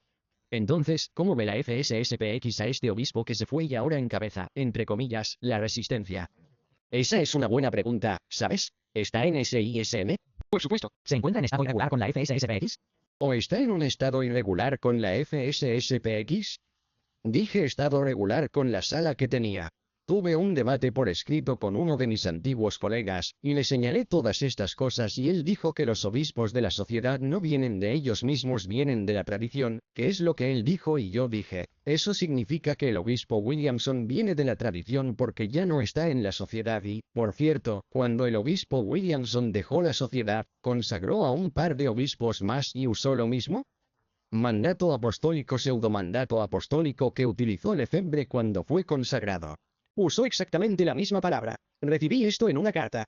Entonces, ¿Williamson pertenece a la tradición? ¿Los obispos que Williamson consagró son de tradición? ¿Los obispos de los que vino Lefebvre son de tradición? ¿Son todos de tradición? ¿Y de dónde viene la tradición? Verás, ya sabes, he llamado a esto, y es serio, pero lo llamo la falsa contraiglesia de la tradición. Los que han caído en el error de que mientras tengamos la TLM a cualquier precio, y no importa si este sacerdote está encarnado o enviado o incluso parte de la Iglesia Católica, mientras tengamos la TLM, esto es convertirse en un movimiento por sí solo es una falla que yo llamo la falsa tradición de la Iglesia, ya sabes. Al igual que los protestantes salieron de la Iglesia debido a las Escrituras, ahora hay católicos que salen de la Iglesia debido a un entendimiento falso. Se puede decir que se fueron debido a las Escrituras y escándalo, ¿verdad? Los protestantes usarían esa parte del estado de la Iglesia en ese momento, ¿verdad? Intentó reformar la Iglesia y al hacerlo abandonó la Iglesia. Bien. Vale, perdóname si esto es una nota al margen, pero bueno, ¿este tal Williams, es ese su apellido? Williamson, por lo que ha ordenado a otros obispos. Lo tiene, sí. Bien, y luego dijiste que hay un movimiento en contra, sí, todos están peleando. Quiero decir, ya sabes, él no puedes moverlo. No puedes alejarte de la información. No a todos les puede gustar tener un nowhere un paso completo en la fila, ¿verdad? Fue expulsado por el obispo Filete, según tengo entendido, que está en los registros públicos. Se puede leer exactamente cómo la sociedad comunicó esto, pero fue expulsado. Entonces, ¿no debería ser ese el trabajo del Papa si estuvieran en unión con Roma? Por supuesto, quiero decir, están operando bajo su propio gobierno, pero no es el gobierno de la Iglesia Católica Romana. Hacia el final de este episodio, les presentaré un montón de objeciones. Entonces, si la gente está pensando en este momento, la FSSPX no puede estar en el CISM debido a X y Z, tengo mucho que quiero contarles eventualmente. Veremos cómo les respondes. Pero permítanme preguntarles directamente, ¿está la FSSPX en el CISM? Los papas lo han dicho. No lo digo desde mi propia opinión. Así lo ha dicho Juan Pablo II, Benedicto XVI, incluso Francisco, el cardenal Burr, el cardenal Munro. Sí, la pregunta es si los individuos están en cisma. Ahora abordemos eso más porque creo que es muy importante. Después de que Juan Pablo II en Ecclesia Dei Afflicta, nuevamente el 2 de julio de 1988, declarara que el arzobispo Lefebvre cometió un acto cismático en las sociedades y el cisma, luego continuó diciendo que los católicos no deberían tener nada que ver con ese movimiento. Y continuó diciendo, los que formalmente se adhieren al cisma, usted me acaba de preguntar, ¿están en cisma? Estoy leyendo de Juan Pablo II, ¿verdad? Quienes se adhieren formalmente al cisma incurren en la censura automática de excomunión. Ahora bien, ¿qué significa adhesión formal, verdad? O sea, la Congregación de la Doctrina de la Fe no nos lo ha dicho. El Pontificio Consejo para la Interpretación de Textos Legislativos abordó esta cuestión en 1996. Hay una carta en línea que puedes leer. Y lo que ha dicho, ahora estamos tratando con individuos, no estamos tratando con la sociedad como un movimiento que es cismático, sino que estamos tratando con si los individuos que se adhieren a ese movimiento, si están excomulgados. Y el PCLT dijo eso, y los estoy citando de memoria, en realidad dijeron, cito, no parece haber duda de que los sacerdotes y diáconos se están adhiriendo formalmente porque entienden de qué se trata el movimiento, ¿ven? Nuevamente, esto todavía requiere un elemento de subjetividad cuando se habla de si son culpables de ello, pero al menos en términos del crimen canónico, parece que lo son. Pero como dije, Matt, a falta de una declaración, es prudente nunca nombrar a alguien porque ese es el trabajo de la Iglesia. El derecho canónico nos da los elementos que son necesarios para que haya un delito canónico, pero la Iglesia tiene que juzgar si existe un delito canónico para que sea justo, ¿verdad? Pero uno se pregunta, todo lo que digo es lo que ha dicho la Iglesia. No estoy diciendo que seas cismático. Pero lo que digo es que si te adhieres formalmente al cisma, entonces lo eres y lo que también estás diciendo es el cisma de Benedicto. La remisión de los fundamentos de la excomunión no hace nada para cambiar eso porque creo que eso es lo que tenía en mente. Es algo que Benedicto hizo de alguna manera, hizo que lo que el Papa Pablo VI Juan II dijera es irrelevante. Está bien ahí. Esas son dos cosas diferentes, ¿cierto? El acto cismático ocurrió. Quiero decir que el acto no se puede deshacer. No se puede decir que en realidad la Iglesia estaba equivocada. Usurpar un derecho de primacía no es cismático. Bien, ese es el problema. Pero lo que sí se puede hacer es quitar la censura que les fue declarada para que ese impedimento jurídico no les impida su plena regularización en la Iglesia. ¿Ves esto? Entonces hay una diferencia ahí. Y tenemos un precedente para esto. Son los ortodoxos, Matt. Como dije, la censura ortodoxa de excomunión fue levantada por Pablo VI en 1965 y, sin embargo, siguen siendo cismáticos. Heck. Siguen siendo cismáticos. Simplemente no están bajo la censura declarada. Okay. Pero quería entrar en la otra cosa sobre si los sacerdotes lo son. Nuevamente, no estoy emitiendo un juicio, nuevamente no doy nombres, solo estoy advirtiendo lo que la Iglesia ha dicho. Creo que es una zona aún más gris para los laicos, y me pongo en este campo si vas a una misa de la sociedad para entender que no eres un cismático. El Consejo Pontificio para la Interpretación de los Textos Legislativos ha vuelto a hacerlo. Dijo con respecto a la señora: usted sabe que somos delicados, matiz esto un poco, dijeron usted sabe, nosotros pensamos que así la señora fuera solo lo que dijeron, asistir exclusivamente a actos eclesiales febrianos izquierdos es lo que dijeron, en otras palabras, si usted solo vamos a la sociedad de Street Pío X con exclusión de todo lo demás. Y si cree que Lefebvre tenía razón y está anteponiendo la autoridad del arzobispo Lefebvre a la del Papa, entonces parecería que se está adhiriendo formalmente al cisma. Pero si simplemente vas a misa como lo hice yo y muchas otras personas lo hacen, eso no es suficiente, ya sabes, para calificarlo como un crimen canónico de cisma. Eso no quiere decir que debas hacer eso, pero quiero que la gente sea clara. No estoy diciendo, y la Iglesia no lo ha dicho, que todo el mundo asiste a una misa social que está en cisma. Eso no es lo que estamos diciendo. Pero repito, diré que si te adhieres formalmente al cisma, estás sujeto a la excomunión. ¿Ir a una capilla de la FSSPX el domingo cumple con mi obligación dominical? No. Uh, Pero yo diría que no confíen en mi palabra, vayan con su obispo y obtengan su autoridad, porque eso es lo que hice. Ya he explicado la razón detrás de esto, que la obligación está ligada a una iglesia sui juris que está en plena comunión con el Papa y con el obispo local, lo cual tiene sentido, ¿verdad? La iglesia tiene derecho a regular la liturgia y a garantizar que la gente rece en comunión con el Papa y los obispos. Pero acude a tu obispo y obtén un dictamen sobre la cuestión. Iglesia Dei ha dicho una y otra vez en sus respuestas, en las que nuevamente no podemos confiar porque están destinadas solo a aquellos a quienes estaban destinadas, pero que no cumple con la obligación dominical más que en un caso. Y debo mencionar que investigué eso y hable con acento agudo con algunos canonistas al respecto. Era una situación, Matt, en la que una persona no podía recurrir a ninguna iglesia católica. Ahora esto es interesante. El fundamento del artículo decía, Día de la Iglesia, diciendo que como no se puede recurrir a una iglesia católica real, se puede ir a la misa de sociedad para cumplir con su obligación dominical. Decía en sentido estricto, ¿sabes lo que realmente decía? Decía, porque no se recurre a una iglesia católica, técnicamente no se puede cumplir el precepto eclesiástico, pero aún así se está obligado a honrar al Señor en su día. Y entonces al ir a una misa de sociedad, cumplirías la ley divina, porque es un acto que estás haciendo porque no puedes ir a una iglesia católica.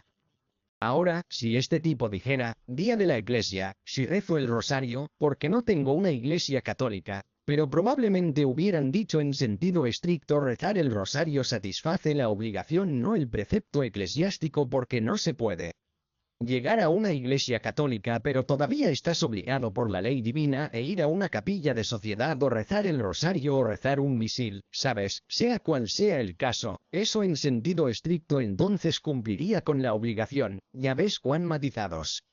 Estas cosas son de sí. Lo veo y lo que veo gracioso es el reflejo de esto porque tienes apologistas de la FSSPX en línea diciendo que no necesitas asistir a un Novus sordo. Aún puedes honrar el sábado, pero tal vez lo hagas rezando el Santo Rosario.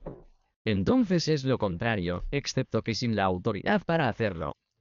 Lo que estoy diciendo en este caso particular es que este es uno de muchos ejemplos en los que la sociedad se apodera, saca completamente de contexto y distorsiona algo para llegar a una conclusión que realmente no es la realidad. Esa carta que escribió Monseñor Pearl no significa que uno pueda cumplir con la obligación asistiendo a una misa de sociedad. Y de hecho, Monseñor Pearl, después de que publicó eso, fue publicado en algunos periódicos católicos. Y Pearl, es sorprendente que haya reaccionado saliendo 4 meses después, creo que fue en enero de 2003, y diciendo, tiempo muerto. Le di una respuesta a un individuo específico por sus circunstancias. Esto no estaba destinado a la Iglesia Universal y dijo que las misas son ilícitas, ya sabes, y la gente tiene prohibido asistir a ellas. Así que aquí tenemos a la sociedad presentando una respuesta al día de Iglesia, que sacan completamente de contexto, y luego no mencionan el hecho de que Monseñor Pearl siguió 4 meses después con una aclaración de lo que realmente quería decir. Verás, por eso hay que tener cuidado. Tienes que hacer tu diligencia. Desafortunadamente, lo que he descubierto al leer el material de sociedad, y no los acuso de ningún tipo de intencionalidad, pero he descubierto que las cosas a menudo se presentan de maneras que realmente no se corresponden con la verdad o la realidad. Este es uno de esos casos. ¿Ha habido alguna declaración de algún papa que haya dicho que la FSSPX está en plena comunión con la Iglesia o en comunión con la Iglesia? No, porque no lo son. Sigo escuchando estado irregular. ¿De dónde viene eso? ¿Qué significa eso? Irregular significa no regular. Y como he dicho, no regular significa que no está de acuerdo con la regula, que es la regla de la Iglesia. Y si quieres decir que son irregulares, estoy de acuerdo. No están de acuerdo con la regla que Cristo estableció de que se requiere tener un triple vínculo jurídico con la Iglesia Católica de fe, culto y gobierno, del cual ellos carecen. Y, como clérigos, no son parte de la Iglesia ni son enviados por ella. Y entonces serían irregulares porque no están de acuerdo con las reglas de la Iglesia.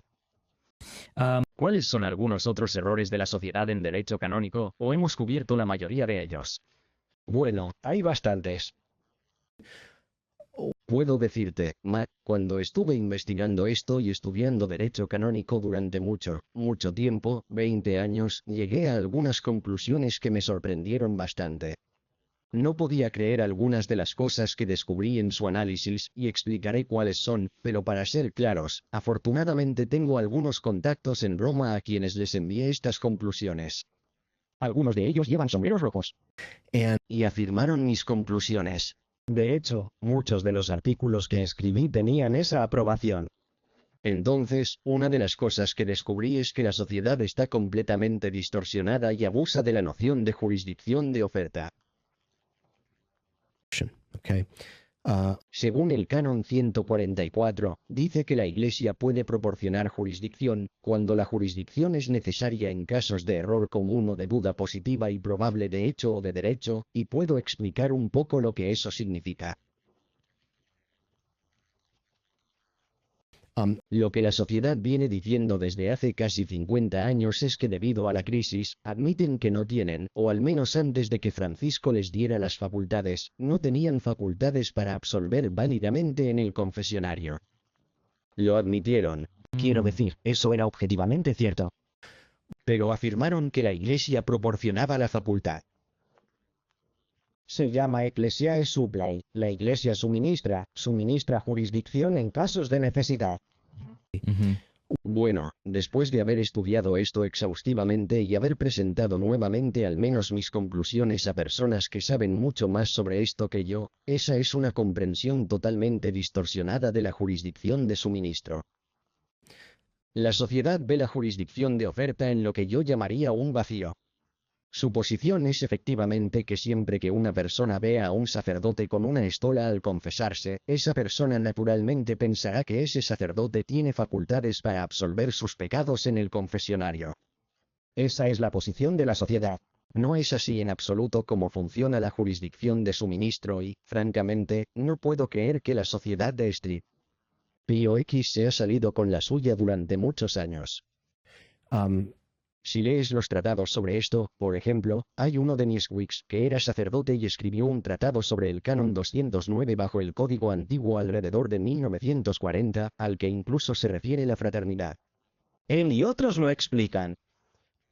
supply jurisdiction. La Iglesia ejerce competencia, en caso de error común, sobre los puntos siguientes. Número 1. La comunidad católica tiene que juzgar que el sacerdote tiene la facultad habitual de absolver.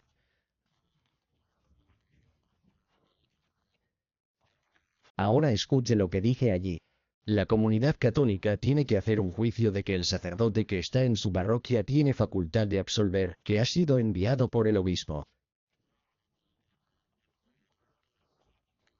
La única manera en que un sacerdote tendría la facultad habitual de absolver los pecados es si estuviera encarnado y enviado por su obispo. Okay. La sociedad no cumple con ninguno de esos criterios. Número 1. La sociedad aplica jurisdicción suministrada a sus capillas. Sus capillas no son consideradas comunidad católica. La comunidad católica para la jurisdicción suministrada se aplica a la parroquia o diócesis territorial en la que la sociedad opera ilícitamente porque la jurisdicción suministrada tiene como objetivo proteger a la comunidad católica, no a aquellos que van a confesarse fuera de la comunidad católica. Verás, así que se ocupan, intentan aplicar la jurisdicción de suministro a sus propias capillas de la FSSPX. No aplica a las capillas de la FSSPX. Se aplica a lo que la comunidad católica. El segundo punto es que la comunidad católica tendría que emitir un juicio. Eso es diferente a ser ignorante.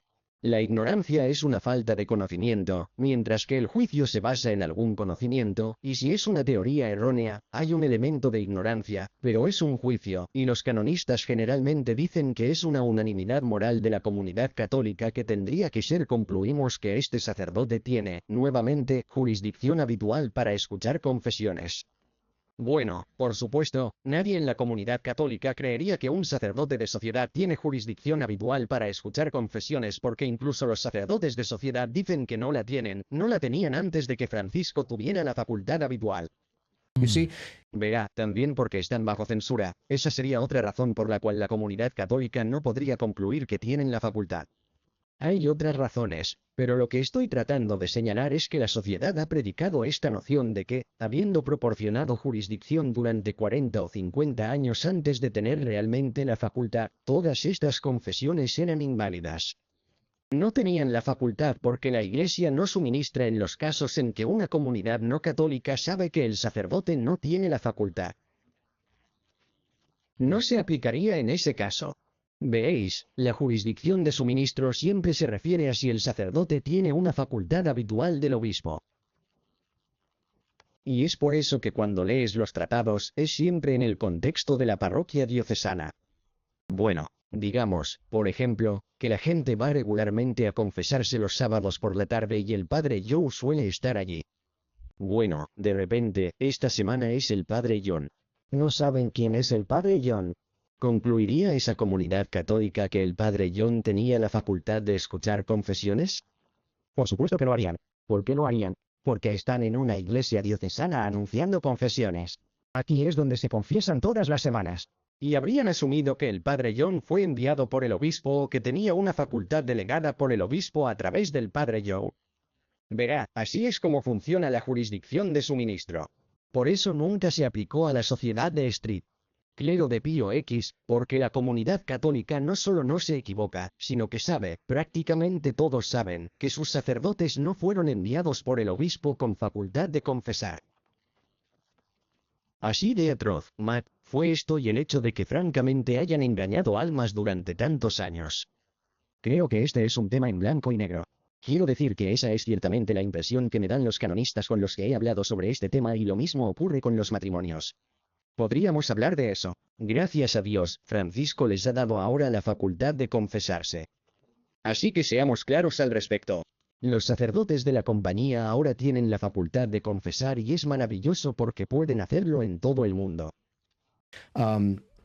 Es una anomalía, como dijo el cardenal Burke, es una anomalía que puedan tener la facultad de escuchar confesiones pero no la facultad de decir misa. Lo entiendo. Parece inconsistente, pero sigue siendo así. Y también quisiera señalar, Matt, que esta podría ser una de tus preguntas de objeción, así que tal vez pueda adelantarme. Um, Los ortodoxos se encuentran en una situación similar. Hay un precedente en la Iglesia donde un clérigo es considerado en cisma y sin embargo tiene la facultad de escuchar confesiones. ¿Y sabes qué es? Son los ortodoxos. Si nos fijamos en el canon 844-2, ese es el canon que permite compartir sacramental bajo ciertas circunstancias muy limitadas, ¿verdad? Si hay imposibilidad moral o física, no hay peligro de indiferentismo, etc. Un católico podría acercarse a un ministro no católico para los sacramentos de la penitencia, la Eucaristía y la unción de los enfermos, donde los sacramentos son válidos en sus iglesias, así como lo que en la Iglesia ha dicho el día de la Eclesia Casia Carnal. Varios otros han dicho a qué se refieren los cánones es la ortodoxa porque hay ciertas sedes en el este que fueron legítimamente establecidas. Está bien, y ahora usted sirvió a los cismáticos en los herejes, desafortunadamente, pero porque se establecieron legítimamente esos cargos. Tenían jurisdicción adjunta, bueno, a través de la delegación del Santo Padre, y los papas no la han retirado. Ahora, podrían retirar esa jurisdicción, pero no lo han hecho, han dado la aprobación tácita, y por eso el canon, en mi opinión, nuestro derecho canónico dice que estos sacramentos de penitencia, que requieren jurisdicción, son válidos en algunos de estas iglesias separadas, como ve, la ortodoxa sería otro ejemplo en el que un clérigo sería considerado cismático pero tiene la facultad de absolver. Entonces, cuando alguien dice, pues mira, la sociedad está en plena comunión porque tiene la facultad de absolver, solo señalo a los ortodoxos. Nuevamente, son cismáticos, pero sí tienen la facultad de absolver y es solo porque el Papa les ha permitido seguir nombrando patriarcas para estos cargos y tener sacerdotes. Así que hay jurisdicción en estas sedes usurpadoras que operan para dar jurisdicción al proletariado para escuchar confesiones. Entonces es otro precedente. Quiero decir, el cardenal Burke lo llamó una anomalía y en cierto modo se debe a que la situación de la sociedad es un poco diferente. Pero aún así hay un precedente de que los cismáticos tengan la facultad de absolver en confesión. Los sacerdotes de la sociedad no son los primeros. Bien, gracias, eso se aclara.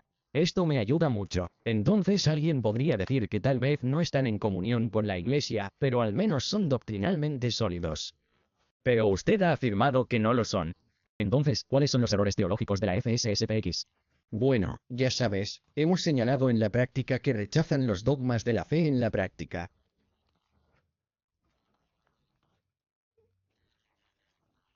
No estoy diciendo que vayan a salir y expresar su rechazo. No lo rechaces. Bueno, hablemos de la profesión de fe misma. La profesión de fe que Juan Pablo II promulgó para la Iglesia Universal, tanto de Oriente como de Occidente, en 1989, el credo niceno-constantinopolitano, seguida de proposiciones que debemos aceptar como católicos y especialmente aquellos que ocupan cargos en la Iglesia. La sociedad rechaza explícitamente la profesión de fe de la Iglesia Católica Romana. El arzobispo Lefebvre lo hizo. La razón es que rechazan la tercera proposición. Hay tres proposiciones. La primera es que todo lo que la Iglesia enseña como verdad revelada debe creerse con fe divina y católica. No tienen ningún problema con eso. La segunda categoría es cualquier cosa que la Iglesia enseñe definitivamente y debe ser sostenida definitivamente. Tanto la categoría 1 como la 2 son consideradas sentencias infalibles por el magisterio. La primera la sostenemos con fe divina y católica. La segunda también la sostenemos con fe sobrenatural, aunque es una categoría un poco diferente. Pero rechazan la tercera categoría, Matt, que dice que cuando el magisterio enseña de manera no definitiva, todavía estamos obligados a dar un asentimiento religioso del intelecto y la voluntad. Por supuesto que somos. Eso está revelado. Cristo dijo, escucha a la iglesia. Cristo dijo, llévalo a la iglesia. El que a ti oye, a mí me oye. So, ¿Quién estaría en desacuerdo con el hecho de que tenemos que dar deferencia religiosa a las enseñanzas no definitivas del magisterio? Esto es diferente a decir que tenemos que dar un asentimiento de fe. La tercera proposición no dice que damos un asentimiento de fe, sino que damos una obediencia religiosa o una sumisión del intelecto y la voluntad de deferencia religiosa, lo que muchos teólogos dirán que aún abre la posibilidad de suspender el juicio si se cree que puede haber algo que entre en conflicto con una verdad más elevada que la Iglesia ha enseñado. See, and Rechazan la profesión porque rechazan la tercera categoría, y rechazan la tercera categoría porque no quieren ni siquiera dar un asentimiento religioso a las enseñanzas del Vaticano II, que en todos los aspectos no son definitivas, al menos no se presenta en una definición dogmática acompañada de anatemas, ¿verdad? Pero no quieren dar ninguna deferencia a los documentos y por eso han salido a rechazar la profesión de fe en su conjunto.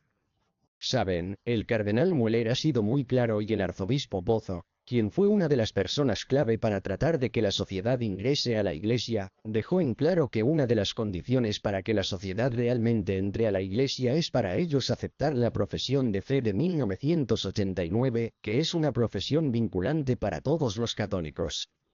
Si nos fijamos en las profesiones de fe a lo largo de los tiempos, la Iglesia siempre las ha tratado como dogmas. you know, Los 4 rincones de la profesión es a lo que ascendemos en la fe. No es que la tercera categoría requiera el ascenso de la fe, sino que la proposición de que debemos disentir con el intelecto y la voluntad es una cuestión de fe, porque Cristo ha revelado que debemos escuchar a la Iglesia, ¿ven? Entonces eso es muy problemático, que la sociedad rechace la profesión de la fe católica romana. Ese es un ejemplo. Sabes, hay muchos otros, y no es por insistir, pero solo la noción de que pueden separar la primacía de obispos seleccionados en contra de la voluntad del Papa, eso va en contra de la ley divina, el hecho de que piensen que tienen una misión jurídica. Es piadoso, los 12 lo llamaron cuando no lo hicieron, el Papa no les ha dado una misión, ya sabes, he escrito sobre esto probablemente ya hace un año. Pero una de las razones por las que la Iglesia ha requerido clérigos que afirman ser tenéis una misión, y esto sucedió durante la Reforma Protestante, donde el Papa dice, tenéis una misión de nuestra parte, demostradlo con milagros. Si no ha sido enviado legalmente por ley divina, entonces muéstranos el testimonio divino de los milagros. Está bien, San Francisco de Sales entra en esto y varios papas, como he escrito, hablan de esto. La sociedad de Street. En realidad, Pío X afirma que tienen una misión extraordinaria. Admiten que no tienen misión ordinaria, no tienen misión canónica ni jurídica, es decir, los obispos no han sido enviados por el Papa y los sacerdotes no están encarnados bajo obispos con jurisdicción ordinaria. Así que prácticamente lo que afirman es una misión extraordinaria. Pero para que uno tenga una misión extraordinaria, hay que demostrarla mediante milagros canónicamente aprobados. Ve a la autoridad de la Iglesia, no puede escapar de la autoridad de la Iglesia, ¿verdad? Tienen que ser milagros canónicamente aprobados, pero el otro punto es que la misión extraordinaria siempre actúa en concierto con la misión ordinaria, nunca en oposición a la misión ordinaria, y por eso me sorprendí cuando uno de los sacerdotes de la sociedad, no mencionaré su nombre, pero dijo en el vídeo de la serie de Crisis que admitió públicamente que dice que operamos en contra de la voluntad de los príncipes de la Iglesia, los sucesores de los apóstoles. Él dijo esto. Diré su nombre, es el padre Jonathan Lowe.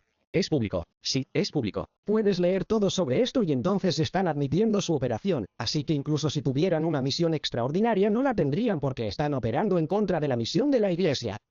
Supongamos que estuvieras con él y dijera eso. Sí. Y luego le dijiste, dime cómo esa no es una declaración cismática. ¿Cuál sería su respuesta? Preguntémosle. No voy a hablar por él.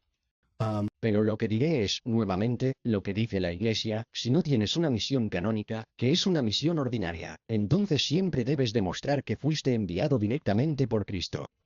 Verás, si no eres enviado por el vicario de Cristo a través de una misión canónica, entonces tienes que demostrar que fuiste enviado por Cristo directamente, como San Pedro.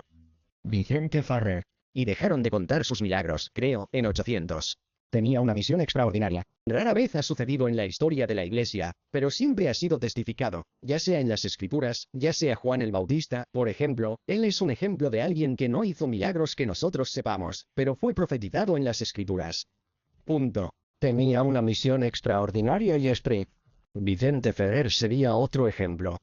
Quiero decir, esta vez le pregunté a un sacerdote de la sociedad, y no estoy tratando de tomarlo a la ligera, pero él dijo, bueno, tenemos un milagro y le dije ¿qué es eso? Y él reconoció que probablemente necesitan un milagro.